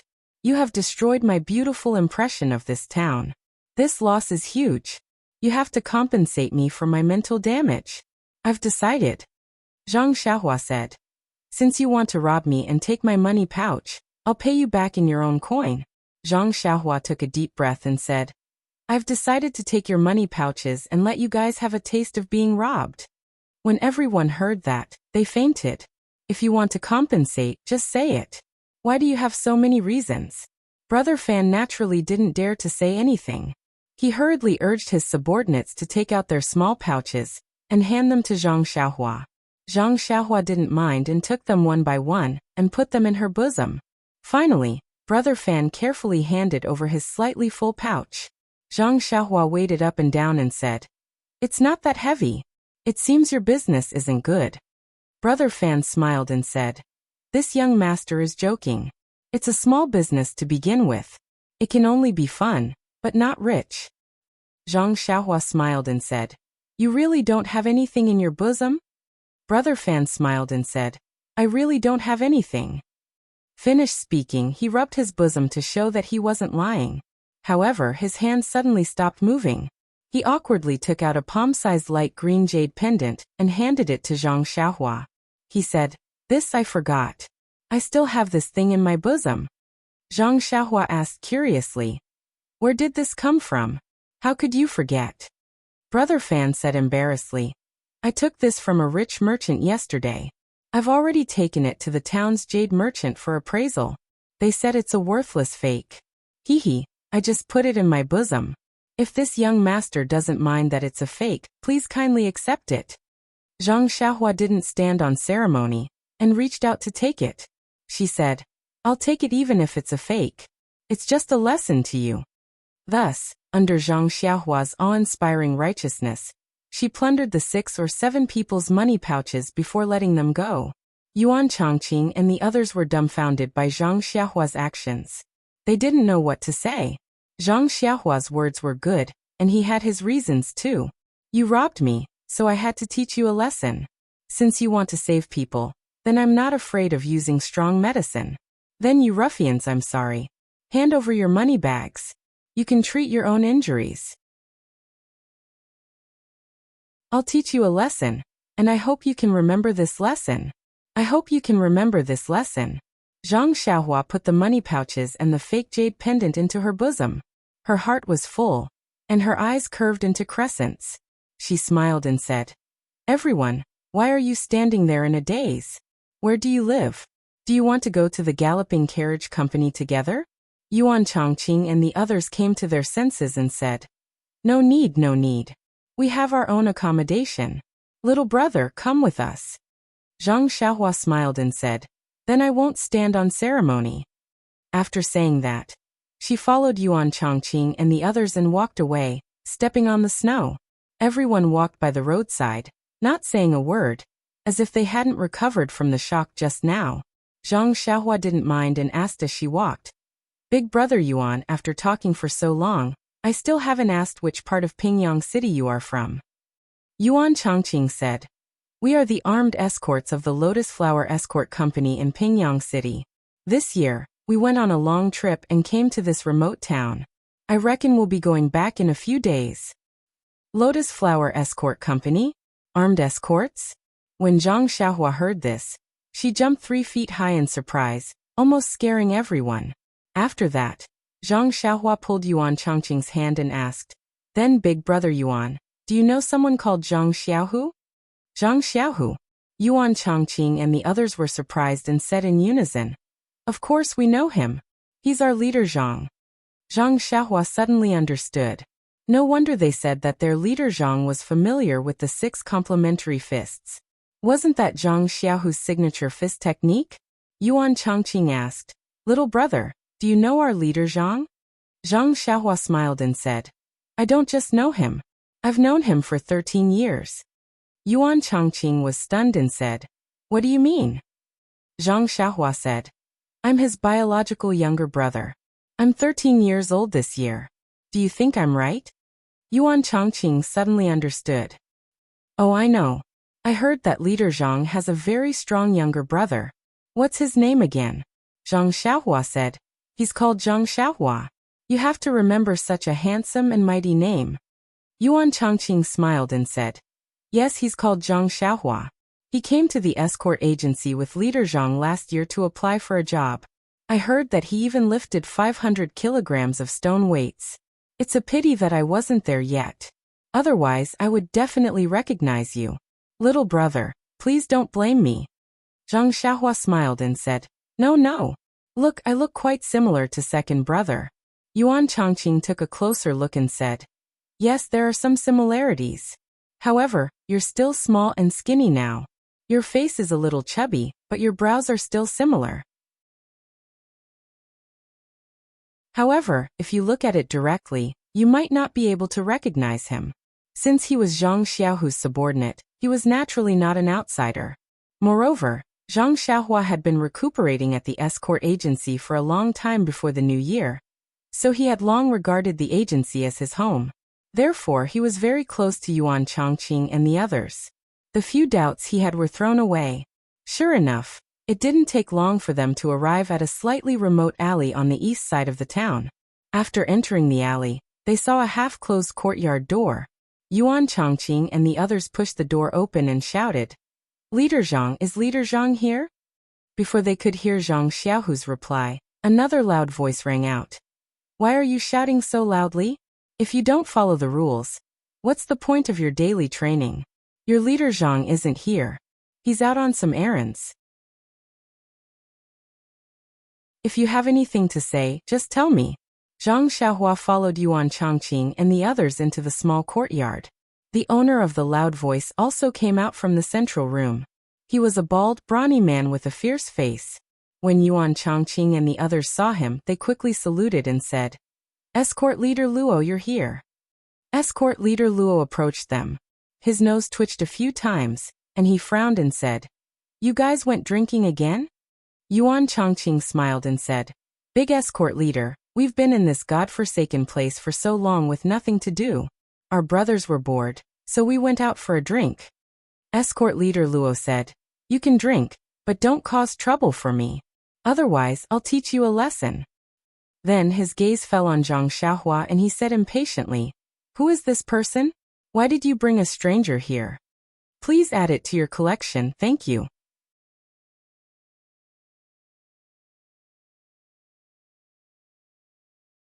Chapter 138. Seeing the change in Escort Chief Luo's expression, Yuan Chongqing hurriedly explained, "Please don't misunderstand, Escort Chief. This young man is our Chief Zhang's younger brother. His name is Zhang Xiaohua. We happened to meet him in town, so we brought him back to let the two brothers meet. Think about it, even if he isn't Chief Zhang's younger brother, he's still so young. Since he's from Pingyang City, we can't just let him wander around here alone, right?" Escort Chief Luo's expression softened when he heard this. He then asked, "You know him?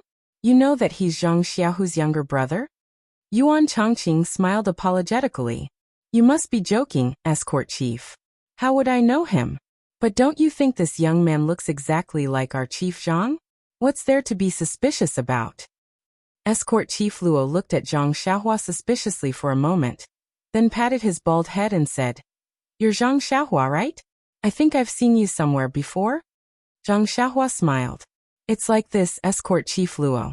I was injured before the new year, and spent some time recuperating in the escort agency. Perhaps we met during that time." Escort Chief Luo thought for a moment and said with a smile, "Perhaps. The escort agency was quite busy before the new year, and I often went out on missions, so I didn't spend much time in the agency. Perhaps we met once or twice." Then Escort Chief Luo said to Yuan Chongqing, "Zhang Xiaohu went out to settle some matters, and will probably return at night. You can bring this child to his room first." With that, he walked out of the door with his head held high. After Escort Chief Luo had walked far away, Yuan Chongqing stopped smiling and said in a low voice, "Ignore him, Zhang Xiaohua. This person always looks down on us escorts just because he's an escort chief. He's always picky about us. Our Chief Zhang, your second brother, has always argued with him over these trivial matters. Otherwise, why would he pick on you?" Zhang Xiaohua didn't mind. She was a stranger who had suddenly barged in. Naturally, they would interrogate her carefully. If she was let off so easily, how could she still be an escort leader? Seeing that Zhang Xiaohua only smiled, Yuan Chongqing said, "Let's go. I'll take you to Chief Zhang's room. You must be tired. Take a rest first, and wait for your second brother to come back tonight." With that said, the few of them brought Zhang Xiaohua to a simple and crude room. The door was ajar, but when they pushed the door open and entered, the room was not empty. Yuan Chongqing smiled and said, "This courtyard was temporarily rented by us when we came over during the new year. It's very simple. We'll probably leave in a while, so we didn't add anything." Zhang Xiaohua smiled and said, "This house is similar to the one second brother has at the escort agency." Yuan Chongqing said, "Chief Zhang's house is still alright since he's living alone. Chief Zhang also likes cleanliness, so of course the house is clean. The few of us are just next door, but together, it's not something that can be described as simply dirty and messy. Alright, Zhang Xiaohua, take a rest first. Chief Zhang will be back soon. We'll give him a big surprise." Zhang Xiaohua's heart skipped a beat. She said, "Okay. Then it's a deal. Don't tell him in advance." Yuan Chongqing and the others smiled and said, "Okay, it's a deal. Chief Zhang is very generous to us. I haven't seen him happy for a long time. This must make him very excited." Zhang Xiaohua asked again, "But that escort Chief Luo knows about it too. He won't tell second brother, right?" Yuan Chongqing and the others said, "Haha, don't worry. This escort Chief Luo went out at this time. He's probably looking for some fun somewhere. With your second brother around, he can rest assured. He takes care of many things very well. He won't be back until night time." Only then did Zhang Xiaohua feel relieved and repeatedly agreed. Yuan Chongqing and the others saw that Zhang Xiaohua looked tired, so they didn't say anything else and left. Zhang Xiaohua had been running from early morning until the afternoon. When she was eating at the restaurant, She was harassed by the local ruffians. Then, she showed off her power and killed all of them. Naturally, she was tired by now. She looked at the wound on her arm. It had stopped bleeding a long time ago and didn't seem to hurt now. She didn't have the mood to care about it. She spread out the quilt on Zhang Xiaohu's Kong bed and crawled into it. She quickly fell asleep. Time passed quickly. The winter days were short, and dusk arrived quickly. When the lanterns were lit, Zhang Xiaohu came back from outside. He was exhausted but also a little happy. Even though Zhang Xiaohu was only escort leader Luo's assistant, and was only there to help him with his work, this man seemed to think highly of him and pushed all the work to him. Just like today, when he was discussing the return journey en route with the merchants, escort leader Luo even asked Zhang Xiaohu to handle it. Did he really think of Zhang Xiaohu as a permanent worker, who didn't need to be paid a monthly salary? However, this was good too. Zhang Xiaohu had learned a lot from this escort mission. Even if he was asked to run an escort alone in the future, there wouldn't be a problem. However, Zhang Xiaohu smiled bitterly and shook his head. He was just an escort, not an escort leader. Why would the agency let him be in charge? Fortunately, he had already agreed on the return journey en route with the customers. Returning to Pingyang City was imminent. At the thought of Pingyang City, Zhang Xiaohu was really eager to return home. He had run 2 long escort trips before the new year, and actually didn't stay in Pingyang City for the new year. He wondered how his brother was doing in Huanqi Mountain Village. However, thinking about what Zhang Xiaohua said, there were many people in the mountain village who cared and took care of him. He should be able to have a good new year. There was also Li Jinfeng, young Master Li. He had agreed to let him pass a message to his family and bring some money back when he returned home before the new year. However, he came and went in a hurry and didn't have time to see him. At this moment, he should be at home enjoying the happiness of family. He wondered if he still remembered to make a trip to Guozhuang House. Zhang Xiaohu entered the courtyard.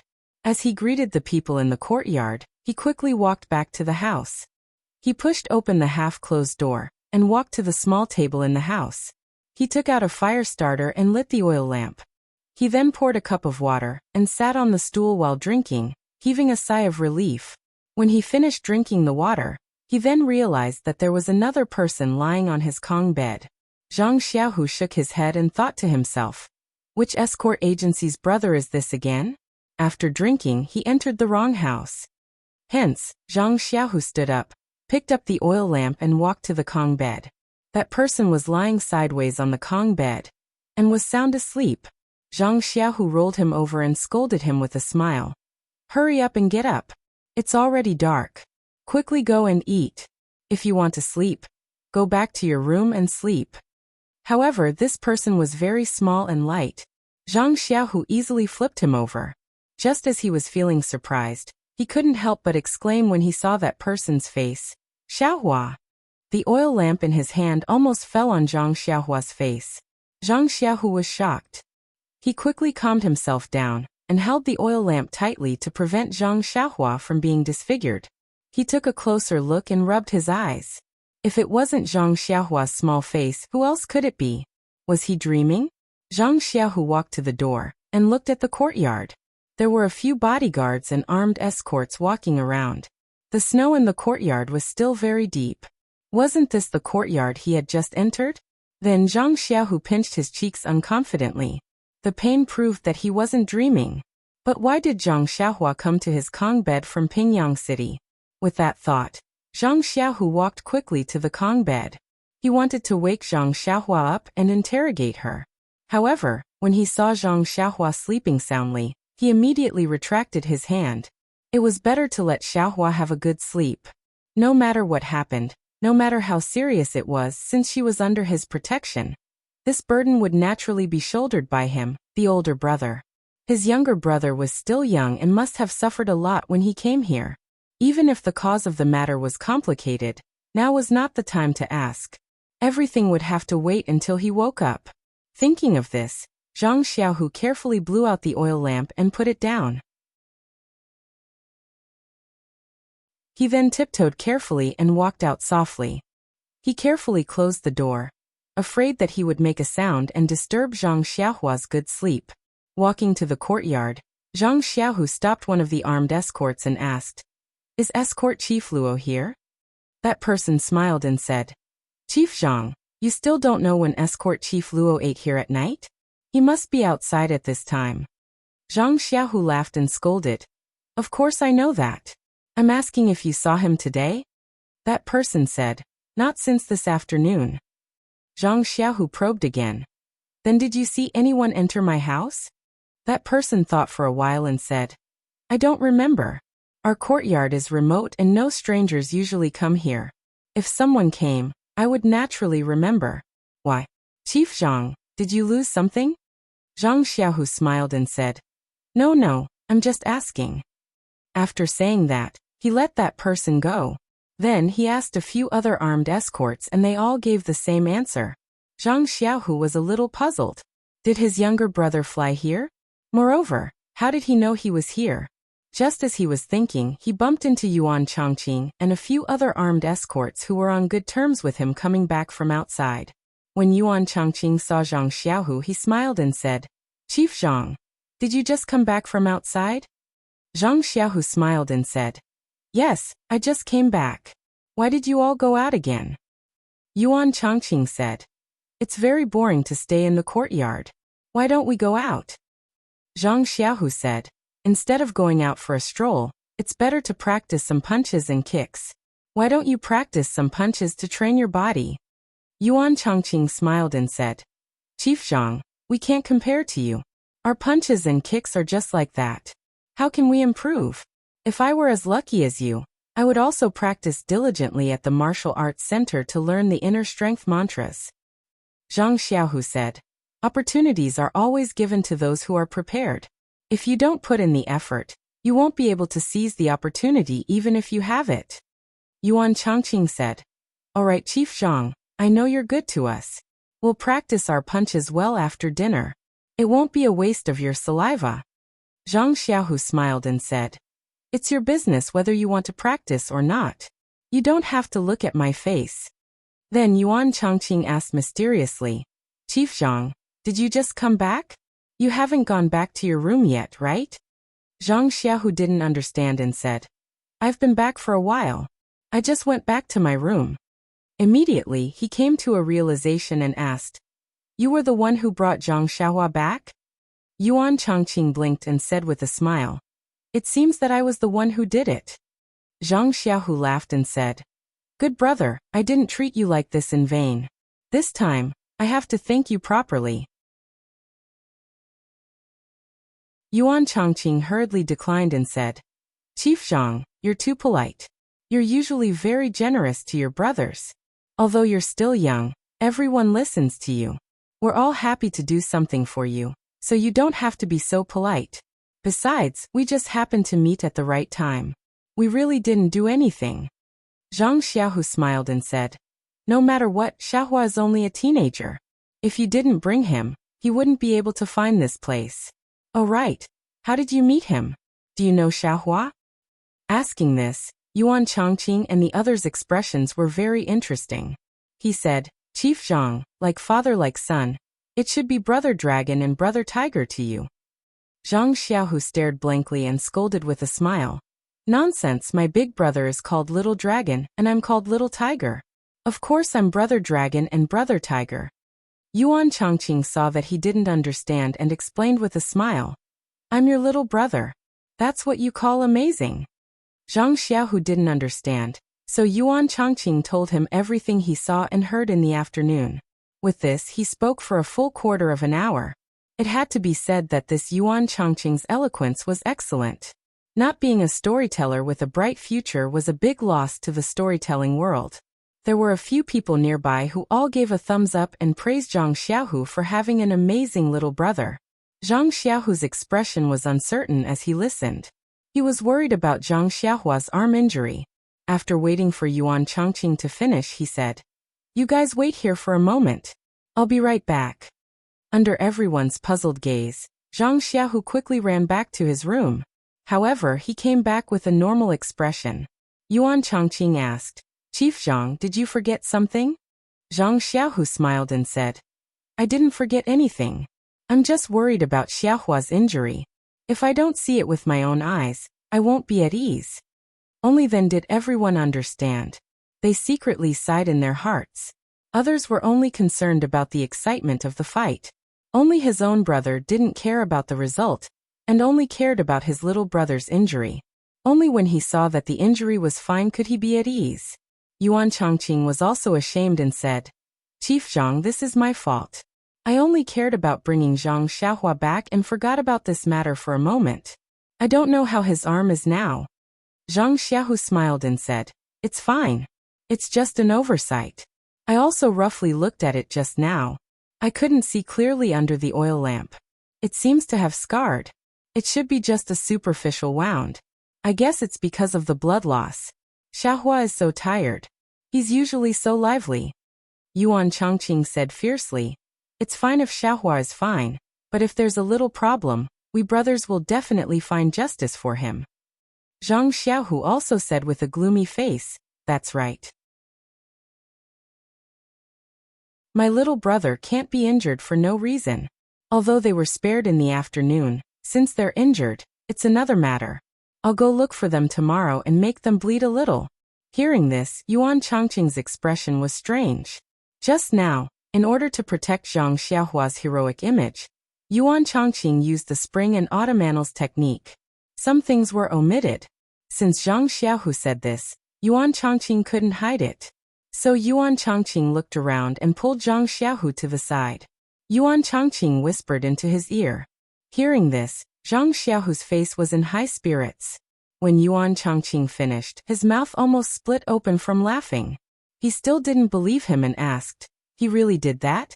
You really saw it with your own eyes? Yuan Chongqing smiled and said, How can I lie to Chief Zhang? Why don't you ask him tomorrow? Or you can go back and take a look later.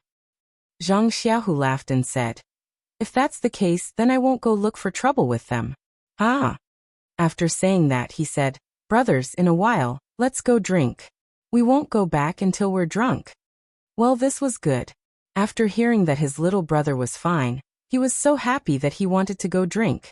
However, it couldn't be said that this was a celebration of the brothers' coincidental meeting. Everyone was surprised to see Zhang Xiaohu's angry eyes just now, but now he was beaming with joy. They surrounded Yuan Chongqing and the others and asked for the reason. How could they explain it? They just kept evading and told them to go look for Zhang Xiaohu. Zhang Xiaohu also kept them in suspense and refused to say anything. Everyone was depressed. At the dinner table in the evening, when everyone took advantage of Zhang Xiaohu's drunken state to ask again, Zhang Xiaohu finally said it clearly. Hearing this, everyone laughed and gave a thumbs up saying, Zhang Xiaohua, you're really funny. Then everyone's faces turned white. Although it was said that they wouldn't go back until they were drunk, how could Zhang Xiaohu drink too much with his slightly injured little brother sleeping on his Kong bed? The rest of the people went back full of joy. Only Zhang Xiaohu returned to the small courtyard sober. At night, Zhang Xiaohu slept close to Zhang Xiaohua, far away from him, afraid that he would accidentally wake him up. However, he was also worried that Zhang Xiaohua was a strong sleeper. How could he wake him up so easily? The next day, when Zhang Xiaohua woke up from his flickering dream, the first thing he saw was the second brother he had been thinking about day and night. He couldn't help but be overjoyed. Just as he was about to call out, he heard that Zhang Xiaohu was still sound asleep. He quickly covered his mouth with his hand. However, this small action still woke up Zhang Xiaohu, who was thinking about him. Zhang Xiaohu opened his eyes and saw Zhang Xiaohua's happy little face looking at him. He jumped up from the Kong bed and said with a smile, Xiaohua, you're awake. Zhang Xiaohua also smiled and said, Yes, second brother, I'm awake. Not much was said, but the two were happy. Then Zhang Xiaohu asked, You didn't sleep enough. How about you sleep a bit more? It's still early. Zhang Xiaohua said with a smile, Second brother, as long as I wake up, it'll be hard for me to fall asleep again. Besides, I fell asleep when I came to your room yesterday afternoon. I've slept for so long. Otherwise, I'll be sleepy again. Zhang Xiaohu said. Okay then, let me take a closer look at the wound on your arm. Zhang Xiaohua stretched out her arm. Zhang Xiaohu used the light coming in from the window to take a closer look. He took a towel and wiped off some of the blood on the outside. The wound was as he thought. It had already scabbed over, as if it had been healed for several days. Zhang Xiaohu was completely relieved. Please add it to your collection, thank you.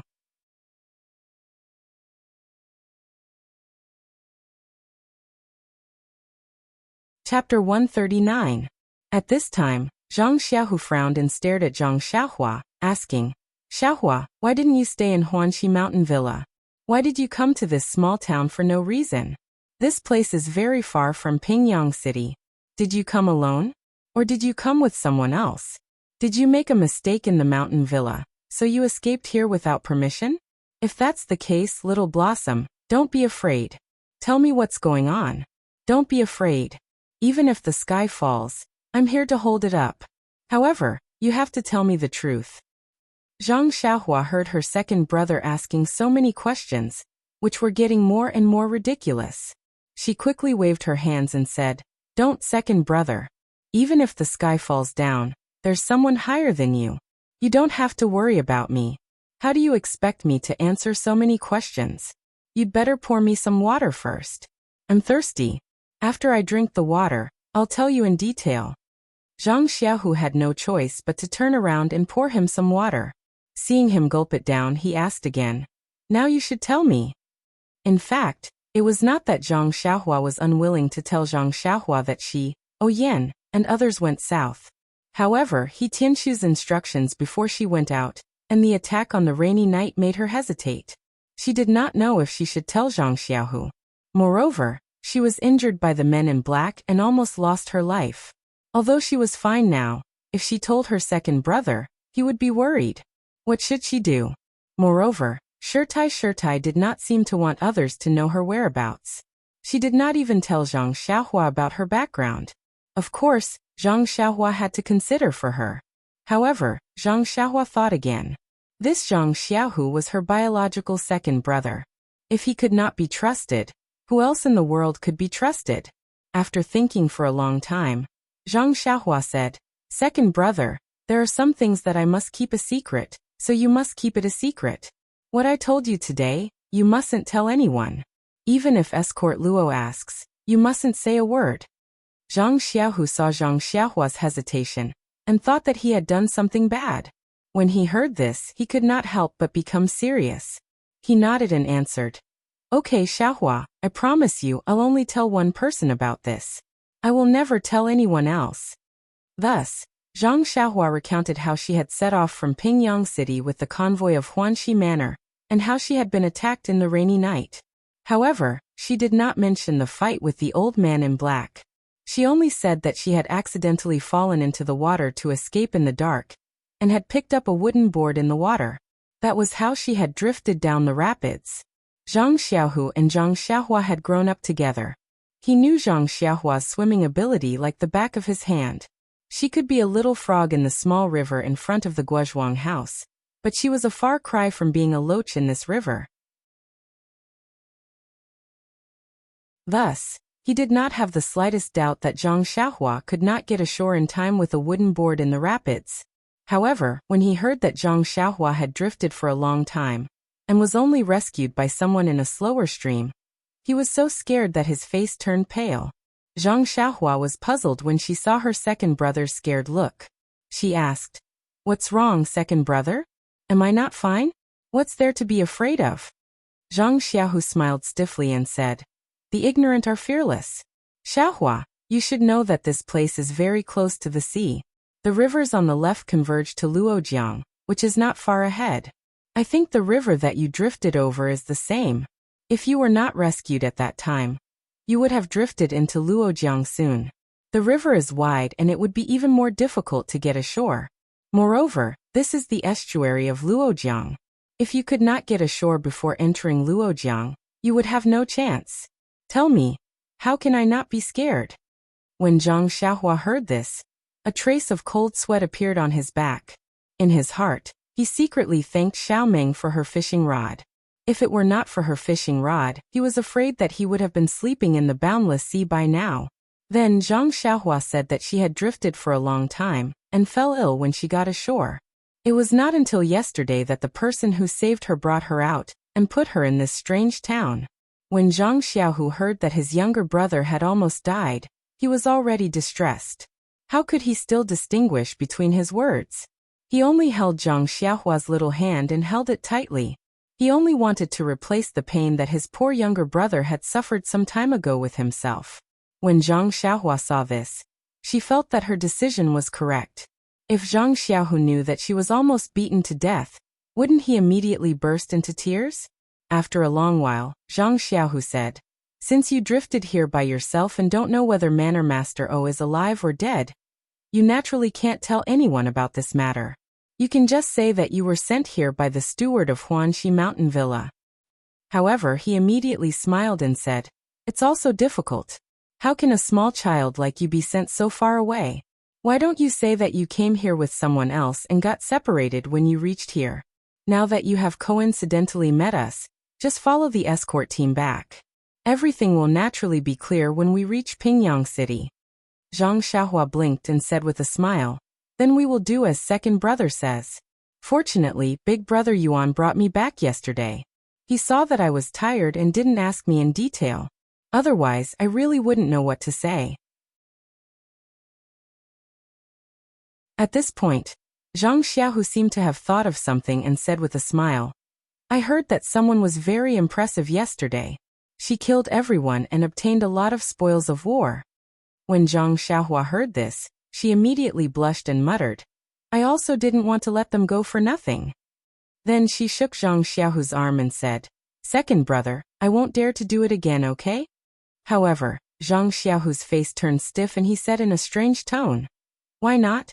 Not only will I do this in the future, but I will also make them bleed a lot. I can't wait to beat these local ruffians up personally. Why would I blame you?" Zhang Xiaohua looked at Zhang Xiaohu in surprise and stopped shaking his arm. She couldn't believe her ears and asked, "You really agree with what I did yesterday?" Zhang Xiaohu said with a smile, "Yes, second brother agrees wholeheartedly." When Zhang Xiaohua heard this, she giggled and said, "That's my good second brother. That's right, I haven't taken a look at yesterday's loot. It's a good time to take an inventory." When she finished speaking, she took out a pile of money bags of different sizes. She casually took a bulging bag and opened it to take a look. Zhang Xiaohu also took one and opened it. Zhang Xiaohua's money bag had some scattered silver and some copper coins. While he was counting, he heard Zhang Xiaohu shout, "Oh, there's a lot of things in this money bag. There's even a pearl hair clip. Eek, why is there a small stone?" Zhang Xiaohua looked up and saw that her second brother was holding the money bag. She picked up and looking at it with great interest. Zhang Xiaohua snatched it and said, "This isn't yesterday's loot. I picked it up on the mountain a few days ago." Zhang Xiaohu was surprised, but he didn't doubt her and said with a smile, "Xiaohua, your fortune has come. How can you casually pick up a money bag? There's a lot of silver inside." Zhang Xiaohua was too lazy to explain to him. She took a money bag from the table and threw it to him, saying, "Hurry up and take a look." Zhang Xiaohu caught it and said, "It's too slow to look at it like this. It's better to pour it all on the table." Zhang Xiaohua said with a smile, "Second brother, that's a good idea." Thus, the two of them picked up the money bags and poured out the contents one by one. Although there were 7 or 8 money bags on the table, there were very few things inside. Apart from one of the money bags, which should be Brother Fan's, which had a bit more silver, the others were mostly copper coins. Zhang Xiaohua looked and thought, "The money bags are so empty. No wonder they want to steal from me." However, many grains of sand make a tower, and many armpits make a fur coat. Although each pouch did not have much silver, there were 7 or 8 of them. Upon closer inspection, other than the dozens of copper coins, there were also about 5 taels of silver scattered around. Zhang Xiaohu was extremely happy to see this. After tidying up, Zhang Xiaohu pushed the silver and copper coins to Zhang Xiaohua and said, "This is your harvest. Keep it for yourself." Zhang Xiaohua smiled and kept the copper coins. She pushed the rest to second brother and said, "Second brother, I'll keep the copper coins as pocket money. Help me keep the silver for now." When you have time, you can bring it back to father and mother. When Zhang Xiaohu heard this, he didn't refuse. He found a nice-looking one from the empty money bags and put the money in his chest, saying, "All right, it would be impolite for me to refuse. Today, I finally have my own money bag. Hee, it's not worse than the one you picked up from the mountain." Zhang Xiaohua didn't say anything. He took out the jade tablet from his chest and said, "This is also for you. Yesterday that person said it was a fake. When you have time, find a pawn shop and sell it for some money." Zhang Xiaohu received it with his hands, looked around, and then returned it to him saying, "Forget it, this silver is not a small amount. This is a fake after all, it's not worth much, just take it and play with it." When Zhang Xiaohua heard this, he kept it in his chest. Then he took out the small sword from his chest and passed it to Zhang Xiaohu. Zhang Xiaohu saw Zhang Xiaohua taking out things from his chest and couldn't help but laugh. "Is that 100 treasures pouch in your chest? Why do you always have good things to take out?" Zhang Xiaohua smiled, and then told Zhang Xiaohu about the incident with He Tianshu at the small town's weapon shop. When Zhang Xiaohu heard this, he was secretly amused. In the past, before he was sent out in Pingyang City, he thought that the price of weapons was the same everywhere. After coming out a few times, he realized that the price of each weapon was different in every place. These 7 taels of silver were probably not much in He Tianshu's eyes, but in the eyes of the blacksmith, it was a huge sum. It was no wonder that the blacksmith would buy one and get one free. Zhang Xiaohu saw that his younger brother liked this small sword very much, and took it to take a look. After looking at it from left to right, other than it being very heavy, he couldn't see anything special about it. It also didn't have the feeling of being connected by blood as Zhang Xiaohua said. He smiled and said, "Looks like you hit it off with this small sword. I can't see anything strange about it. However, since it was given for 7 taels of silver, it must be something good." Although Zhang Xiaohu said this, he didn't think much of it in his heart. He felt that his younger brother had only found one because he didn't have many toys since he was young and couldn't bear to part with it. Zhang Xiaohua saw that her second brother didn't think much of it and lost interest. Naturally, he couldn't tell him that he had used this small sword to kill people, so he could only keep it close to his chest. At this time, the sky was already bright. Zhang Xiaohu said, "Let's go, Xiaohua. Let's go eat first. I still have work to do later. You can play in this courtyard. The time of our return is more or less set. Just come back with us. Don't worry about anything else. Just have fun." Zhang Xiaohua pursed her lips and thought to herself, "You're still treating me like a child." Zhang Xiaohu led Zhang Xiaohua out the door, and bumped into Escort Luo. Escort Luo looked sleepy, as if he had a hangover. He didn't look embarrassed when he saw Zhang Xiaohu. Instead, he yawned and asked, "Zhang Xiaohu, how did the discussion go yesterday?" Zhang Xiaohu replied respectfully, "Reporting to Escort Luo, everything has been discussed.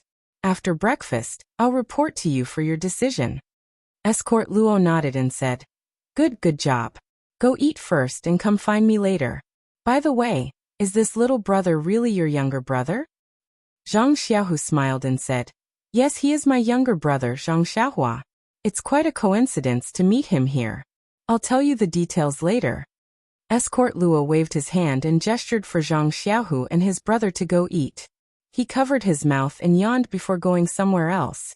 Zhang Xiaohua carefully pulled on Zhang Xiaohu and asked, "Second brother, this Escort Luo doesn't look like an escort leader. Are all the escort leaders of the Lotus Flower Escort Agency like this?" Zhang Xiaohu looked around and said carefully, "Xiaohua, you can't say that. Don't talk about others so casually. Be careful of the trouble that comes from the mouth. The other escort leaders don't look like this either. I guess it's because Escort Luo has been away for a long time and is homesick." After that, Zhang Xiaohua followed Zhang Xiaohu to the courtyard's kitchen for breakfast. At this time, there were many escorts and armed escorts in the kitchen. Many of them already knew that Escort Luo had met his younger brother here. Moreover, Zhang Xiaohua's performance on the streets yesterday had been spread by Yuan Chongqing's big mouth. Hence, everyone had a good impression of this inconspicuous young man. No matter what, he was still a brother from Pingyang City. How could he beat up a local bully so badly? Just thinking about it made them feel relieved, as if they were the ones who did it. Zhang Xiaohua had not seen his family for a long time. Now that he saw so many people from Pingyang City, he felt very close to them and spoke to them obediently. Before the meal was over, everyone already found Zhang Xiaohua pleasing to the eye, as if he was their brother. Zhang Xiaohu had a lot of work to do in the team, and did not have much free time to take care of Zhang Xiaohua. He was worried that Zhang Xiaohua would not be able to adapt here. Now that he saw that everyone liked Zhang Xiaohua, he was relieved. After hurriedly finishing his meal, he gave Zhang Xiaohua some instructions and hurried to escort Luo's room. Escort Luo's room was obviously bigger than Zhang Xiaohu's. It was a two-room room with a central room. At this moment, Escort Luo was sitting in the central room with a bowl of porridge in front of him. He was rubbing his temples hard. Obviously, his hangover had affected his appetite and caused his head to hurt. When he saw Zhang Xiaohu enter the room, Escort Luo pointed to the stool beside him and said, "Sit." Then he picked up the bowl of porridge and drank 2 mouthfuls before asking someone to bring it out. Escort Luo drank 2 more mouthfuls of tea before turning to look at Zhang Xiaohu and asked, "Deputy Escort Luo, tell me about yesterday's incident." Zhang Xiaohu hurriedly got up and said, "Escort Luo, you don't have to be so polite. Although 4th Master Wen thought highly of me and made me your deputy, I am still an executioner. You don't have to address me as such. Just call me Zhang Xiaohu." Escort Luo smiled and said, "Deputy Escort Luo may be an executioner in the escort agency now, but you have already entered the martial arts hall to learn advanced martial arts. Won't it be a piece of cake for you to become an escort in the future? I am only addressing you as such in advance. Don't you think so?" Zhang Xiaohu still refused. "As long as I am not an escort, you can't address me as such. Don't you think so?" Escort Luo smiled disapprovingly. Zhang Xiaohu saw that Escort Chief Luo did not speak, and knew that he was jealous of him for being able to study in the martial arts hall. Moreover, this position of deputy team leader was fought for by 4th Master Wen. Perhaps he did not have the intention to call this Escort Chief Luo. Therefore he did not argue and said pleasantly, "This is what I discussed with the merchants yesterday." Then Zhang Xiaohu recounted what he had discussed with the merchants yesterday to Escort Luo in detail. Escort Luo nodded as he listened. When Zhang Xiaohu finished his report, he said, "You have done well. Deputy Escort Luo, everything will be as you have discussed. In a while, go and give them a definite letter. It is settled." Zhang Xiaohu nodded and said, "Then Escort Luo, I will be going out now. Tell the brothers to pack up in advance and prepare to depart in a few days." Escort Luo nodded and said, "All right. It is time to let them know. They have been here for so long that the new year has already passed." Zhang Xiaohu bowed and turned to leave. At this moment, Escort Luo spoke again and said, "Deputy Escort Zhang, please wait a moment." Zhang Xiaohu quickly stopped in his tracks and turned around to ask, "Is there anything else, Escort Luo?" Escort Leader Luo smiled and said, "It's like this, Deputy Escort Leader Zhang. As leaders, we should lead by example. We should set a good example in everything we do." Zhang Xiaohu was stunned and said, "Escort Luo, if I have done anything wrong, please remind me. I have only been in the escort agency for a short time, and there are many things that I still need to learn from experienced escorts like you." Escort Luo was very satisfied when he heard this and smiled. "Actually, it is not a big deal. The agency has its own costs for us bodyguards when we go out. There is a standard for everyone's daily meals and toiletries. You know this standard as well. The team's finances will also be recorded accurately. If there is a discrepancy, I will not be able to explain it to the agency, will I? Look at how your younger brother suddenly joined our team. It won't be easy to calculate his food and lodging expenses." Zhang Xiaohu's expression changed drastically when he heard this. "Please add it to your collection, thank you."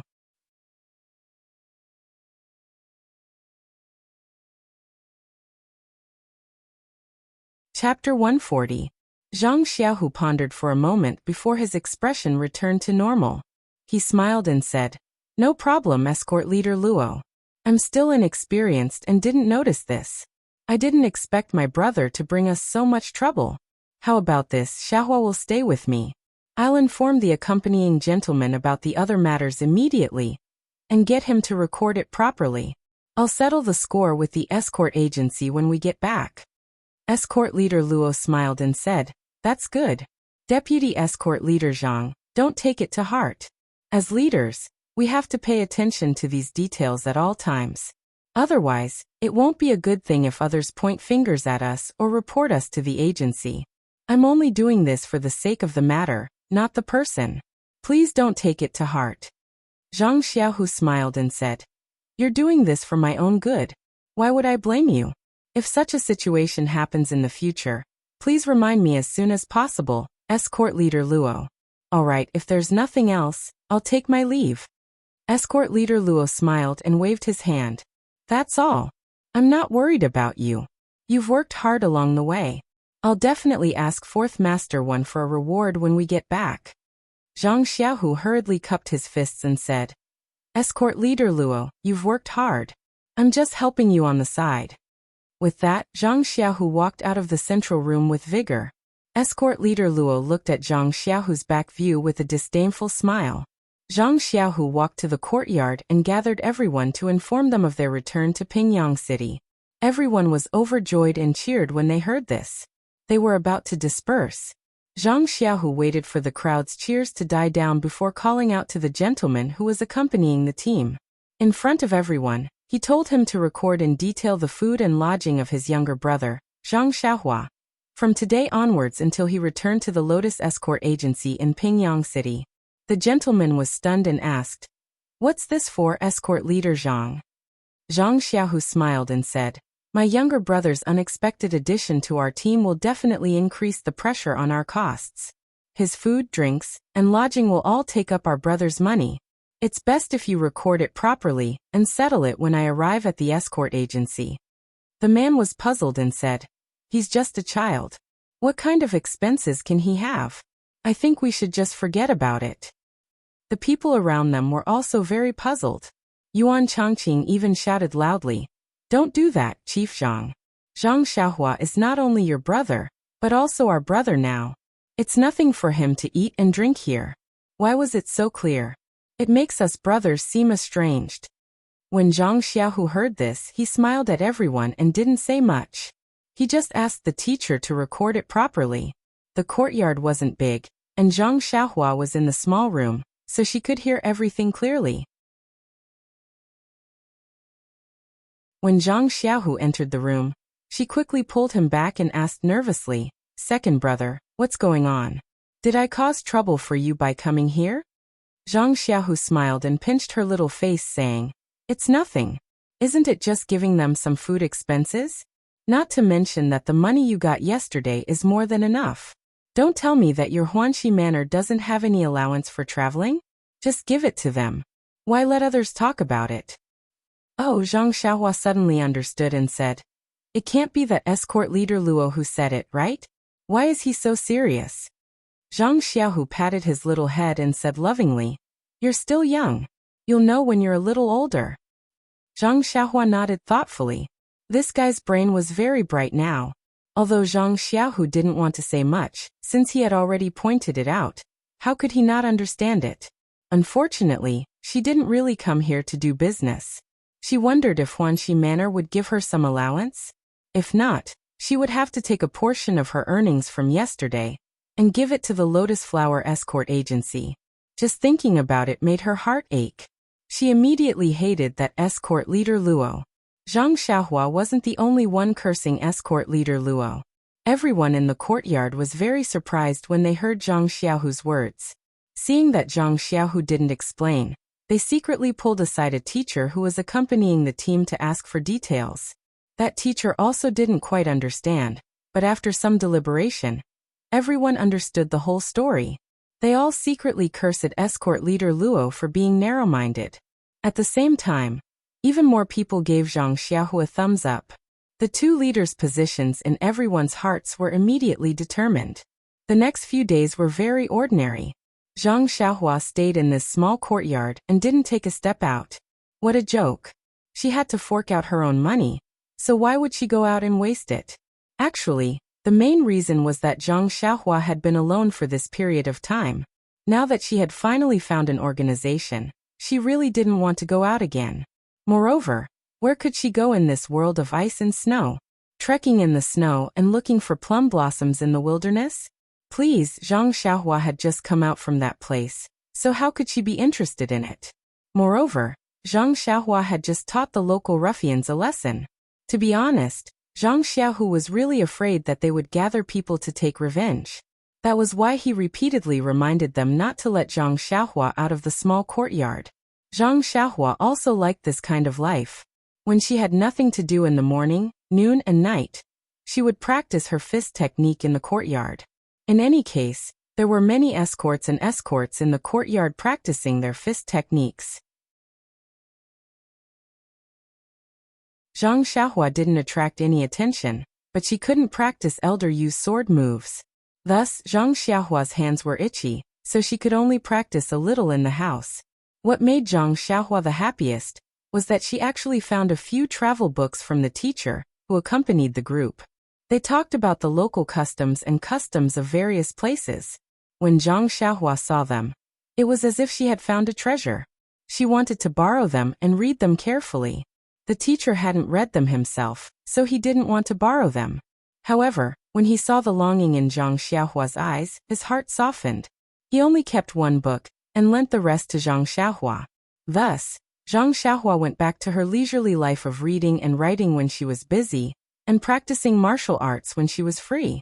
In contrast to Zhang Xiaohua's leisurely life, Zhang Xiaohu was so busy that his feet didn't touch the ground. He was in charge of all the affairs of the escort group, while escort leader Luo was purely a shopkeeper who didn't do anything. Naturally, he had to deal with a lot of matters such as the departure of the escort group and the negotiations with the merchants. Unfortunately, Zhang Xiaohu wasn't in the courtyard every day, so naturally, he couldn't even see Zhang Xiaohua's face. However, what made Zhang Xiaohua envious was that Zhang Xiaohu's method of practicing martial arts was different from his. Every night, when he returned home, Zhang Xiaohu would sit cross-legged and meditate. Occasionally, he would also practice the Liu Hakuan. When Zhang Xiaohu was practicing his internal energy, Zhang Xiaohua didn't dare to move at all, afraid that she would disturb her second brother. Most of the time, Zhang Xiaohu would wait for Zhang Xiaohua to fall asleep before he started practicing his internal energy. After a few busy days, everyone in the escort group packed their things and settled all the matters with the merchants. On this day, everyone, who was eager to return home, finally set off. It was a sunny day with the sun hanging high in the sky. Although the snow hadn't melted yet, there wasn't much of a chill when the northern wind blew. It was a good day for traveling. At the entrance of the small courtyard, the escort group's things were packed to the brim with 4 large carriages. There were also many horses tied to the trees by the side. Zhang Xiaohua placed his second brother's things on one of the carriages and looked at the escort and guards standing beside the horses with admiration. He had never ridden a horse in his entire life.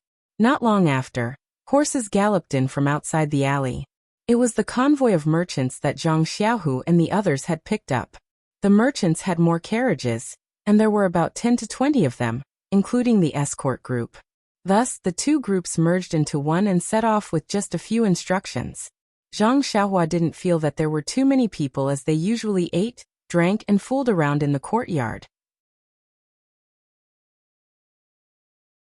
It was only when they set off that she realized there were more than 10 people in the escort group. At the front were some of Zhang Xiaohu's guards who were scouting ahead. Most of the people in the middle were escort leader Luo and his group of escorts who were protecting the merchants, their carriages and their goods. The carriages in the middle had a large triangular flag embroidered with the word Lotus. At the back were Zhang Xiaohu and the rest of the guards.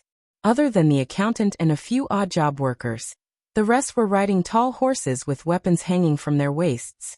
It was a very impressive sight. Although there were many people and carriages in the escort group, they were all well trained and didn't panic at all. Not long after, they had left the small town and were on the official road. Zhang Xiaohua initially thought that it would be very inconvenient to move with so many people and carriages. However, Reality proved that the speed of this convoy wasn't much slower than Yan's 4 carriages.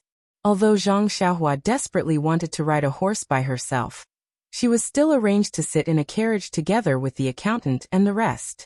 At the beginning, Zhang Xiaohu didn't have much time to care about her, and only entrusted her to Yuan Changqing and the rest. He looked after Zhang Xiaohua until they reached the main road, and the convoy moved steadily. Then he took the time to come to the front of the carriage. Seeing Zhang Xiaohua's unhappy face, he asked, "Xiaohua, we are already on the road and preparing to return to Pingyang City. Why are you unhappy again?" Zhang Xiaohua pouted and said, "Of course I'm happy to be able to return to Pingyang City. However, I can't always sit in a carriage. I want to ride a horse too. I see that there are still some unridden horses at the back. Can I ride them?" Aha!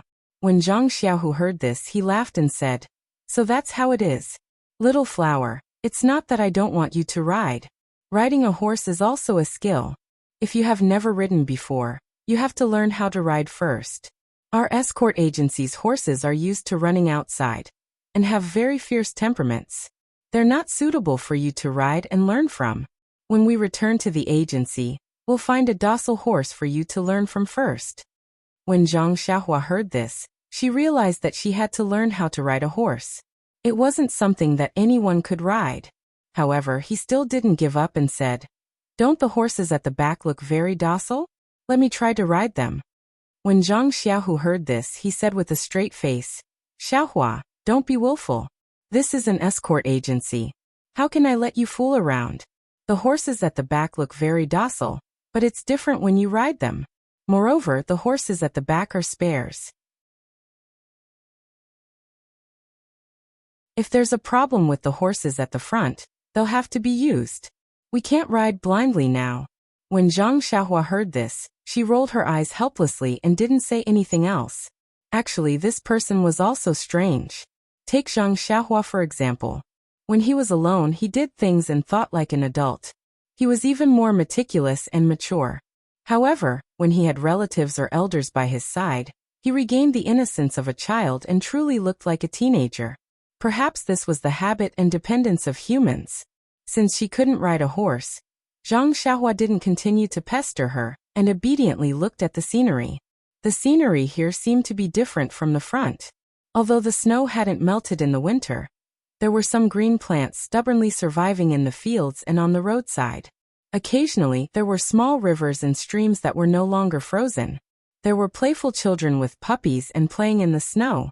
There were strings of plum blossoms on the white fields. The speed of the carriage was very fast. The whistling cold wind poured into the carriage. Zhang Xiaohua habitually covered her cotton-padded clothes. This cotton-padded clothes belonged to her second brother, Zhang Xiaohu. His jacket had already been washed and put away by Zhang Xiaohu. It was difficult to change. Zhang Xiaohu was so sad that he wanted to cry. His younger brother hadn't gotten new clothes to wear during the new year. Even the autumn jacket had been cut open with a knife. He hated that time was too short. The cotton-padded clothes shop was also closed. He could only wear his own cotton-padded clothes first. Zhang Xiaohua repeatedly claimed that she wasn't cold, but how could Zhang Xiaohu believe her? He just kept forcing her to wear it. Look, the clothes were so big that even the wind could get in. When the accountant saw this, he also shrank his neck and asked, "Xiaohua, are you cold?" Zhang Xiaohua smiled and said, "No, Mr. Mo. I'm not cold at all." Mr. Mo smiled and said, "You're a sensible child. It's okay. If you're cold, I have a shawl here. Of course, it's also very big, but it can still block the wind." Zhang Xiaohua was speechless. She smiled and said, "It's okay. Although it's a little cold, I can still stand it. How can young people grow fast if they don't feel cold?" Sometimes it was strange. Zhang Xiaohua was obviously not cold, but when he said that he wasn't cold, others would think that he said that because he didn't have suitable clothes. They would think that he was very sensible and should be concerned about him. Therefore, Zhang Xiaohua became more careful. "I won't tell the truth, okay? I'll say half-truths." Zhang Xiaohua looked at the scenery for a while, and was a little bored. She asked, "Mr. Mo, I would like to ask you a question." Mr. Mo said, "Okay, what problem have you encountered?" Zhang Xiaohua asked curiously, Mr. Mo, I feel that the weather here and the scenery outside are quite different from Pingyang City.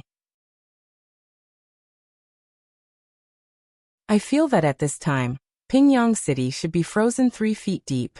The wind is biting cold and the snow is very thick. Moreover, all the leaves have fallen. It's not like here. Although there's a lot of snow, it feels very cold. The wind is gentle. Look over there. There are some green things that are still growing. Mr. Mo smiled and said, You're right, Zhang Xiaohua. The weather here is indeed different from Pingyang City. The weather here is very mild and the surroundings are very humid. It doesn't feel as cold as Pingyang City. Zhang Xiaohua asked, Why is that? Mr. Mo said, It's very simple. It's because this place is southeast of Pingyang City. It's next to the sea. See? Io. When Zhang Xiaohua heard this, she couldn't help but shout. She said, I forgot that I haven't seen the sea when I came here. Zhang Xiaohua patted the back of her head regretfully. Why didn't she think of looking at the sea when she was bored a few days before she left? According to the books, the sea was boundless and the sky and the sea was the same color. The scenery was very magnificent. She had yearned for it back then. Now that she was here, why did she lose the opportunity for nothing? Looking at Zhang Xiaohua's frustrated look, Mr. Mo smiled and said, It's okay. You can't see it this time, but you can see it next time. This town is just a small bay near the sea. You can't see too far. You still can't appreciate the magnificence of the sea. If you have the chance, you can take a boat out to sea. That will be more satisfying. Zhang Xiaohua smiled bitterly. She could only accept this. Then she asked again, Then tell me quickly, how is the weather related to the sea? Mr. Mo said, This town is near the sea, so the climate is naturally very humid. The water in the sea will not freeze, so it can affect the surrounding climate. Moreover, this town is closer to the south than Pingyang City, so you will feel that it is much warmer than Pingyang City. When Zhang Xiaohua heard this, she nodded as if she understood. Then, as if she thought of something, she asked, Then Mr. Mo, if we go all the way south, will it be warmer? Mr. Mo smiled and said, Yes. It is said that the southernmost part is also the sea. It is hot all year round and there is no snowflake. Ah, I see. Zhang Xiaohua exclaimed and said, If that's the case, then the children there can't build snowmen and have snowball fights. How pitiful. Mr. Mo said, That's true.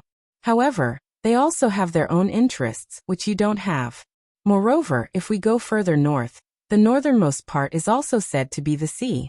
It is frozen all year round, and there are ice blocks taller than mountains. The people there live in houses made of ice. Ah, that's strange. Zhang Xiaohua was shocked again and said, If it is frozen all year round, then they won't even have the fun of bathing in the stream. How pitiful. Mr. Mo said, Actually, there are many wonderful places in this world that we don't know about. If there is a day when we can travel all over the mainland, how good would that be? As he said that, countless little stars flashed in Mr. Mo's eyes. Zhang Xiaohua asked curiously, Then why don't Mr. Mo go out for a walk? Although you can't travel all over the world, you can at least travel to a corner. Mr. Mo said helplessly, There are too many unknown things in this world. The outside world is too dangerous. I don't have the ability to protect myself, so how can I travel? I reckon that I will be eaten by the wild beasts in the mountains in less than 2 days out of Pingyang City. There is no other choice. I will just read other people's travel books to satisfy my cravings. When Zhang Xiaohua heard that, she felt the same way. In this world, one must act according to one's ability. If one forced himself to travel without the ability to protect himself, he would naturally become food in the mouth of the wild beasts. The two of them chatted for a while. Mr. Mo seemed to be sleepy, because he had woken up too early. He closed his eyes and dozed off. Zhang Xiaohua did not say anything else. She found a few travel books in her bag, and randomly picked one up to read with great interest. Although she could not go personally, it was not bad to read and satisfy her cravings. Time passed quickly. The escort team did not stop for lunch. Zhang Xiaohu rode over and passed some dry food to Zhang Xiaohua and the rest. Everyone ate casually and continued on their journey. Please collect it. Thank you.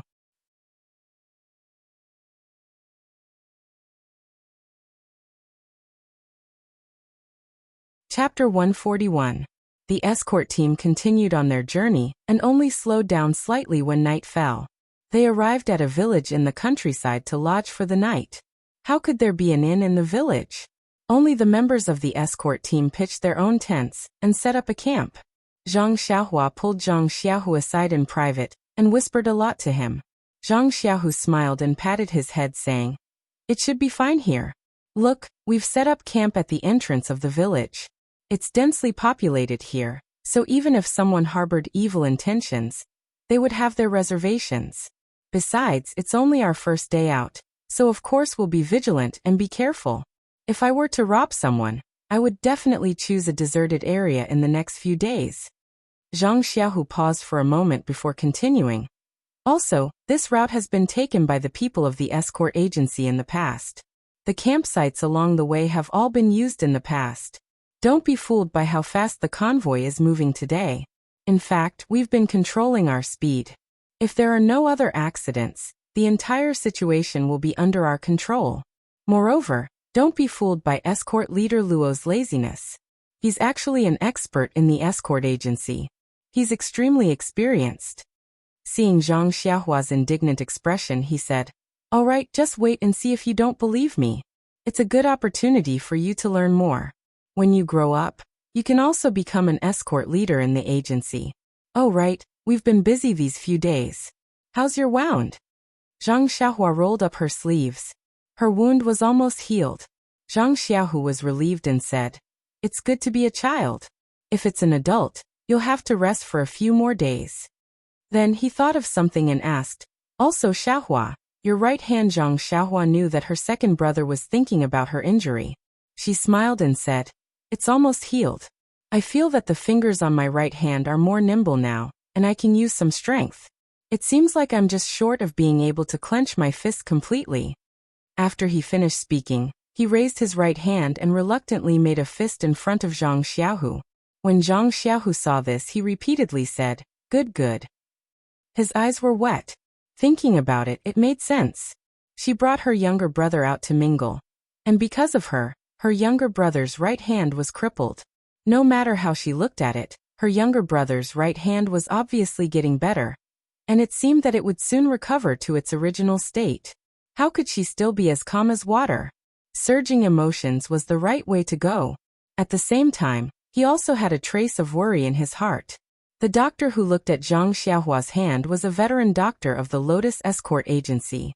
He had been in the agency for several decades and had treated countless injuries, bones, pulses, and internal and external injuries. His eyesight was extremely accurate. He had said before that Zhang Xiaohua's hand would never recover. Naturally, this was the accumulation of several decades of experience, so it couldn't be wrong. He didn't know if his younger brother's recovery had exceeded his expectations, or if Zhang Xiaohua's hand had already recovered to the point where it couldn't be recovered anymore. However, Zhang Xiaohu immediately calmed down. No matter how the doctor looked at it, Zhang Xiaohua had already recovered to such an extent that it had greatly exceeded his expectations. Whether or not he could practice the fist technique was another matter. At least in the future he wouldn't have any problems. Finally, Zhang Xiaohu's heart relaxed a little.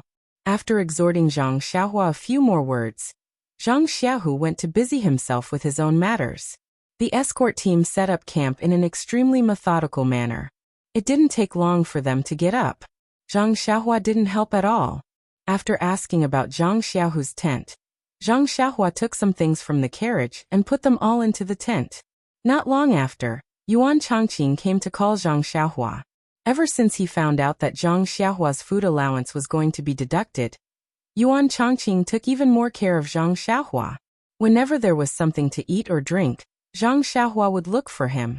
Naturally, Zhang Xiaohua didn't stand on ceremony and followed Yuan Changqing to eat and drink. That night, Zhang Xiaohua slept very soundly. When the sun rose and he opened his eyes, the first thing he said was, "Second brother, was there a robbery last night?" Zhang Xiaohu didn't know whether to laugh or cry when he heard that. He knocked him on the head and scolded jokingly. Are you still sleeping? After breakfast, the escort team set up camp and continued on their journey. More than 10 days had passed, but there were no signs of robbery. They didn't even have the chance to camp out in the open. Zhang Xiaohua became increasingly suspicious. If Oyen hadn't taken the shortcut that day, would others have had the opportunity to sneak up on their campsite? The further north they went, the colder the weather became. The cold wind on the road also became stronger. The huge triangular flag embroidered with the word Lotus crackled in the wind. On this day, they happened to be traveling on one of the few mountain roads. The escort team had already slowed down and was advancing slowly. Zhang Xiaohu also stayed behind and followed Zhang Xiaohua's carriage slowly. Zhang Xiaohua looked at the snow-covered shrubs on both sides of the road in boredom. She thought to herself, isn't this the perfect environment for a robbery? Will the mountain bandits appear? Just as she was thinking, she heard a hurried sound of a gong. A loud voice shouted in front of them. I planted this tree and opened this mountain. If you want to pass through here, you have to pay the toll. Zhang Xiaohua's eyes lit up and she shouted, someone is robbing us. Zhang Xiaohu glared at Zhang Xiaohua helplessly and said, why are you so happy when you hear that someone is going to rob us? Zhang Xiaohua smiled and said, we met some mountain bandits last time. There were more than 10 of them, and they played with us in a best of 3. It was quite fun. Besides, don't we have dozens of people in our escort team? Why would we be afraid of them? Wouldn't we be able to defeat them in a few moves? Gosh, Zhang Xiaohu thought to himself. So Xiaohua wants to watch the show. Zhang Xiaohu rebuked. Last time, you encountered a dozen or so bandits. You can't say that there are only a dozen bandits. Although our escort team has a lot of people, if there are hundreds of bandits, how can we deal with them? Didn't you and I end up as captives? I see. Zhang Xiaohua exclaimed. Then what should we do? Who knows how many bandits there are? Are there any strong ones that even second brother can't defeat? At this moment, Zhang Xiaohu comforted him. Xiaohua, sit in the car. I'll take a look in front. I think escort leader Luo has already gone over. Zhang Xiaohua was not obedient and begged. Second brother, take me with you. I want to see the mountain bandits that only appear once in 100 years. Is that okay? She was actually acting coquettishly as she spoke. Zhang Xiaohu looked at this younger brother that he doted on. He thought for a moment and said, all right, come and sit behind me. But remember, when we get there, don't say a word. Zhang Xiaohua immediately jumped down from the car and ran in front of Zhang Xiaohu's horse. Zhang Xiaohu bent down and reached out to grab his hand. With a tug, he pulled him up and made him sit behind him. Then he whipped his horse and slowly walked to the front of the convoy. The convoy of 20 carriages was quite long. The escorts and guards of the escort agency were all armed and protected the convoy tightly. No one was like Zhang Xiaohua, who went to the front to watch the show. Zhang Xiaohu whipped his horse and walked to the front of the convoy. He was not in a hurry to go forward. There was an empty space in front of the convoy and a few escorts had already rushed over. Escort leader Luo, who usually looked lazy, was riding at the front of the convoy. He kicked a long spear in his hand and looked calmly ahead. Zhang Xiaohua secretly poked her head out from under second brother's armpit and carefully looked forward. When she saw the situation clearly, she couldn't help but gasp. Unlike the last time, there were more than 10 people and a few horses. In front of the convoy, there were over a dozen burly men holding various weapons sitting on tall horses. They looked at them coldly, and behind the horses, there were over a dozen burly men who were also holding weapons. They all stood calmly, as if they were in a neat formation. They did not have the laziness of the bandits that he saw last time. Moreover, what made Zhang Xiaohua the most nervous was that there seemed to be many people hidden in the trees on both sides. They seemed to be surrounding the entire convoy. Zhang Xiaohua asked softly, "Second brother, what should we do? There are so many people, I don't think we can fight them. Should we start fighting? You have to be careful. Why aren't you holding a weapon?" At this moment, Zhang Xiaohu seemed to be unusually quiet. He said softly, "Xiaohua, don't say anything. Just watch quietly. Zhang Xiaohua immediately shut her mouth when she heard this. Indeed, at this moment, escort leader Luo, who was standing in front of the convoy, moved. He shook the reins and let the horse slowly move forward until it reached the center of the empty space. Then he cupped his fists and said, "May I know who are the people in front of us? Please come forward and speak." Hearing this, a red-faced, square-faced man among the mountain bandits on the opposite side also urged his horse to move forward. The two horses only stopped when they were close enough. That person also cupped his fists and returned the greeting. "I am Yang Shua, the big boss of Withered Grass Mountain. May I know how to address you?" Escort leader Luo said, "I am Luo Rueha, the escort leader of Lotus Escort Agency in Pingyang City. My bodyguard is just passing by. Please be magnanimous." The leader of the mountain frowned and said loudly, "Oh, so it's a friend from Misty School from afar. Please hold the flag and take a look." When escort leader Luo heard that he had met the person in question, he was happy to follow the rules of the underworld. He said, "Chief Yang, please wait a moment." Then he turned his horse back and walked to the front of the convoy. He shouted, "Please hold the flag." Thus, the two escorts beside the first carriage dismounted from their horses and came to the front of the carriage. They respectfully took down the escort flag from the carriage and walked to escort leader Luo's horse to hand the flag to him. Escort leader Luo held the flagpole with both hands and waved it in the air. Then he turned his horse and returned to the empty space in the center of the convoy. Chief Yang, who had been waiting for escort leader Luo, examined the escort flag carefully and nodded.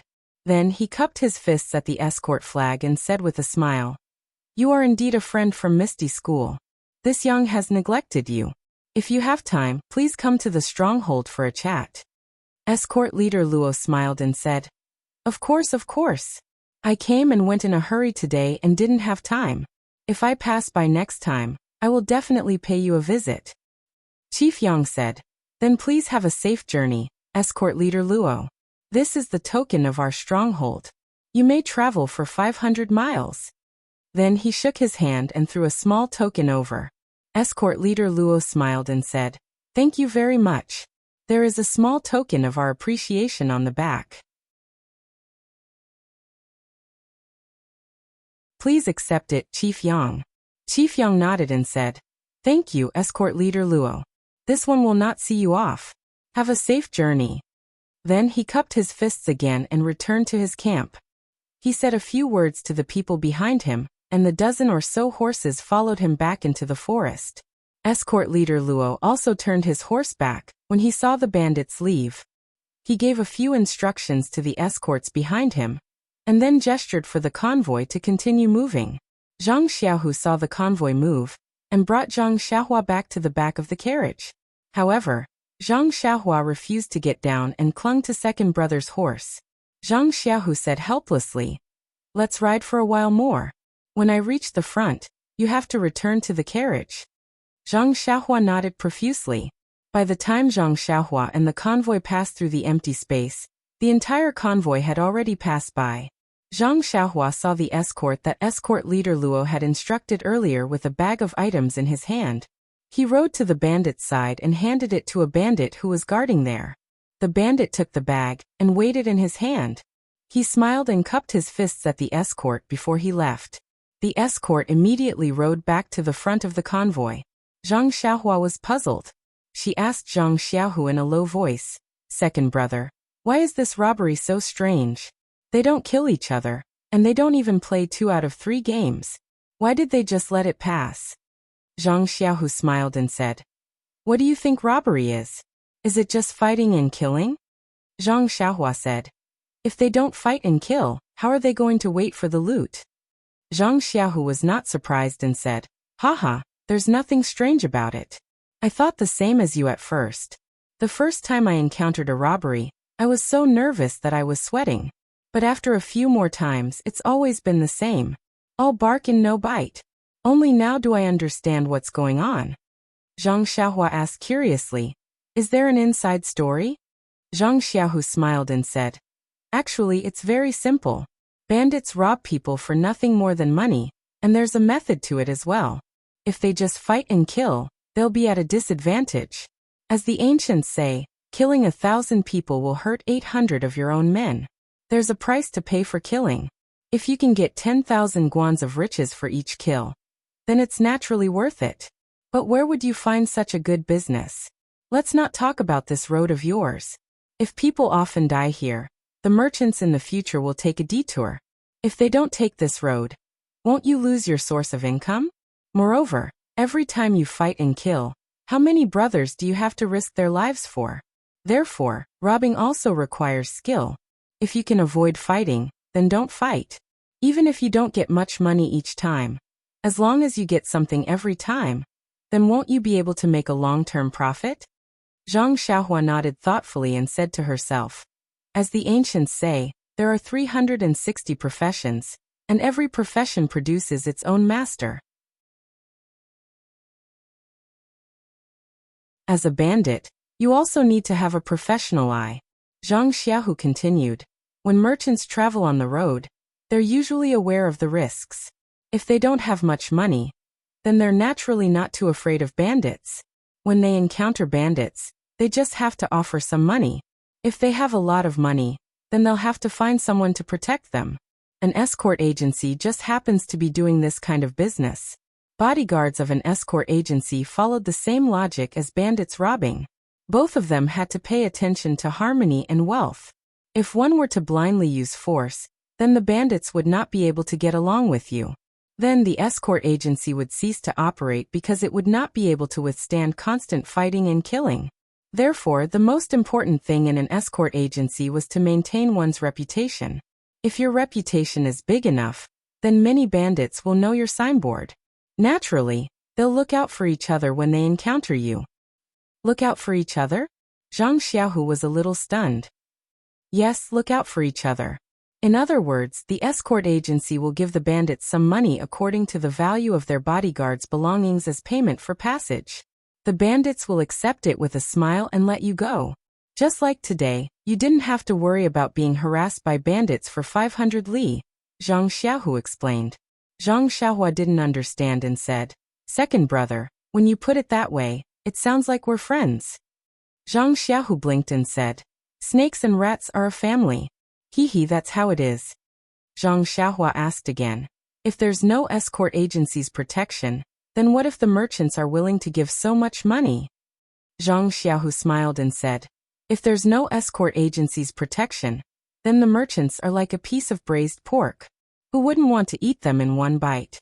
Why would they care about the little benefits you give them?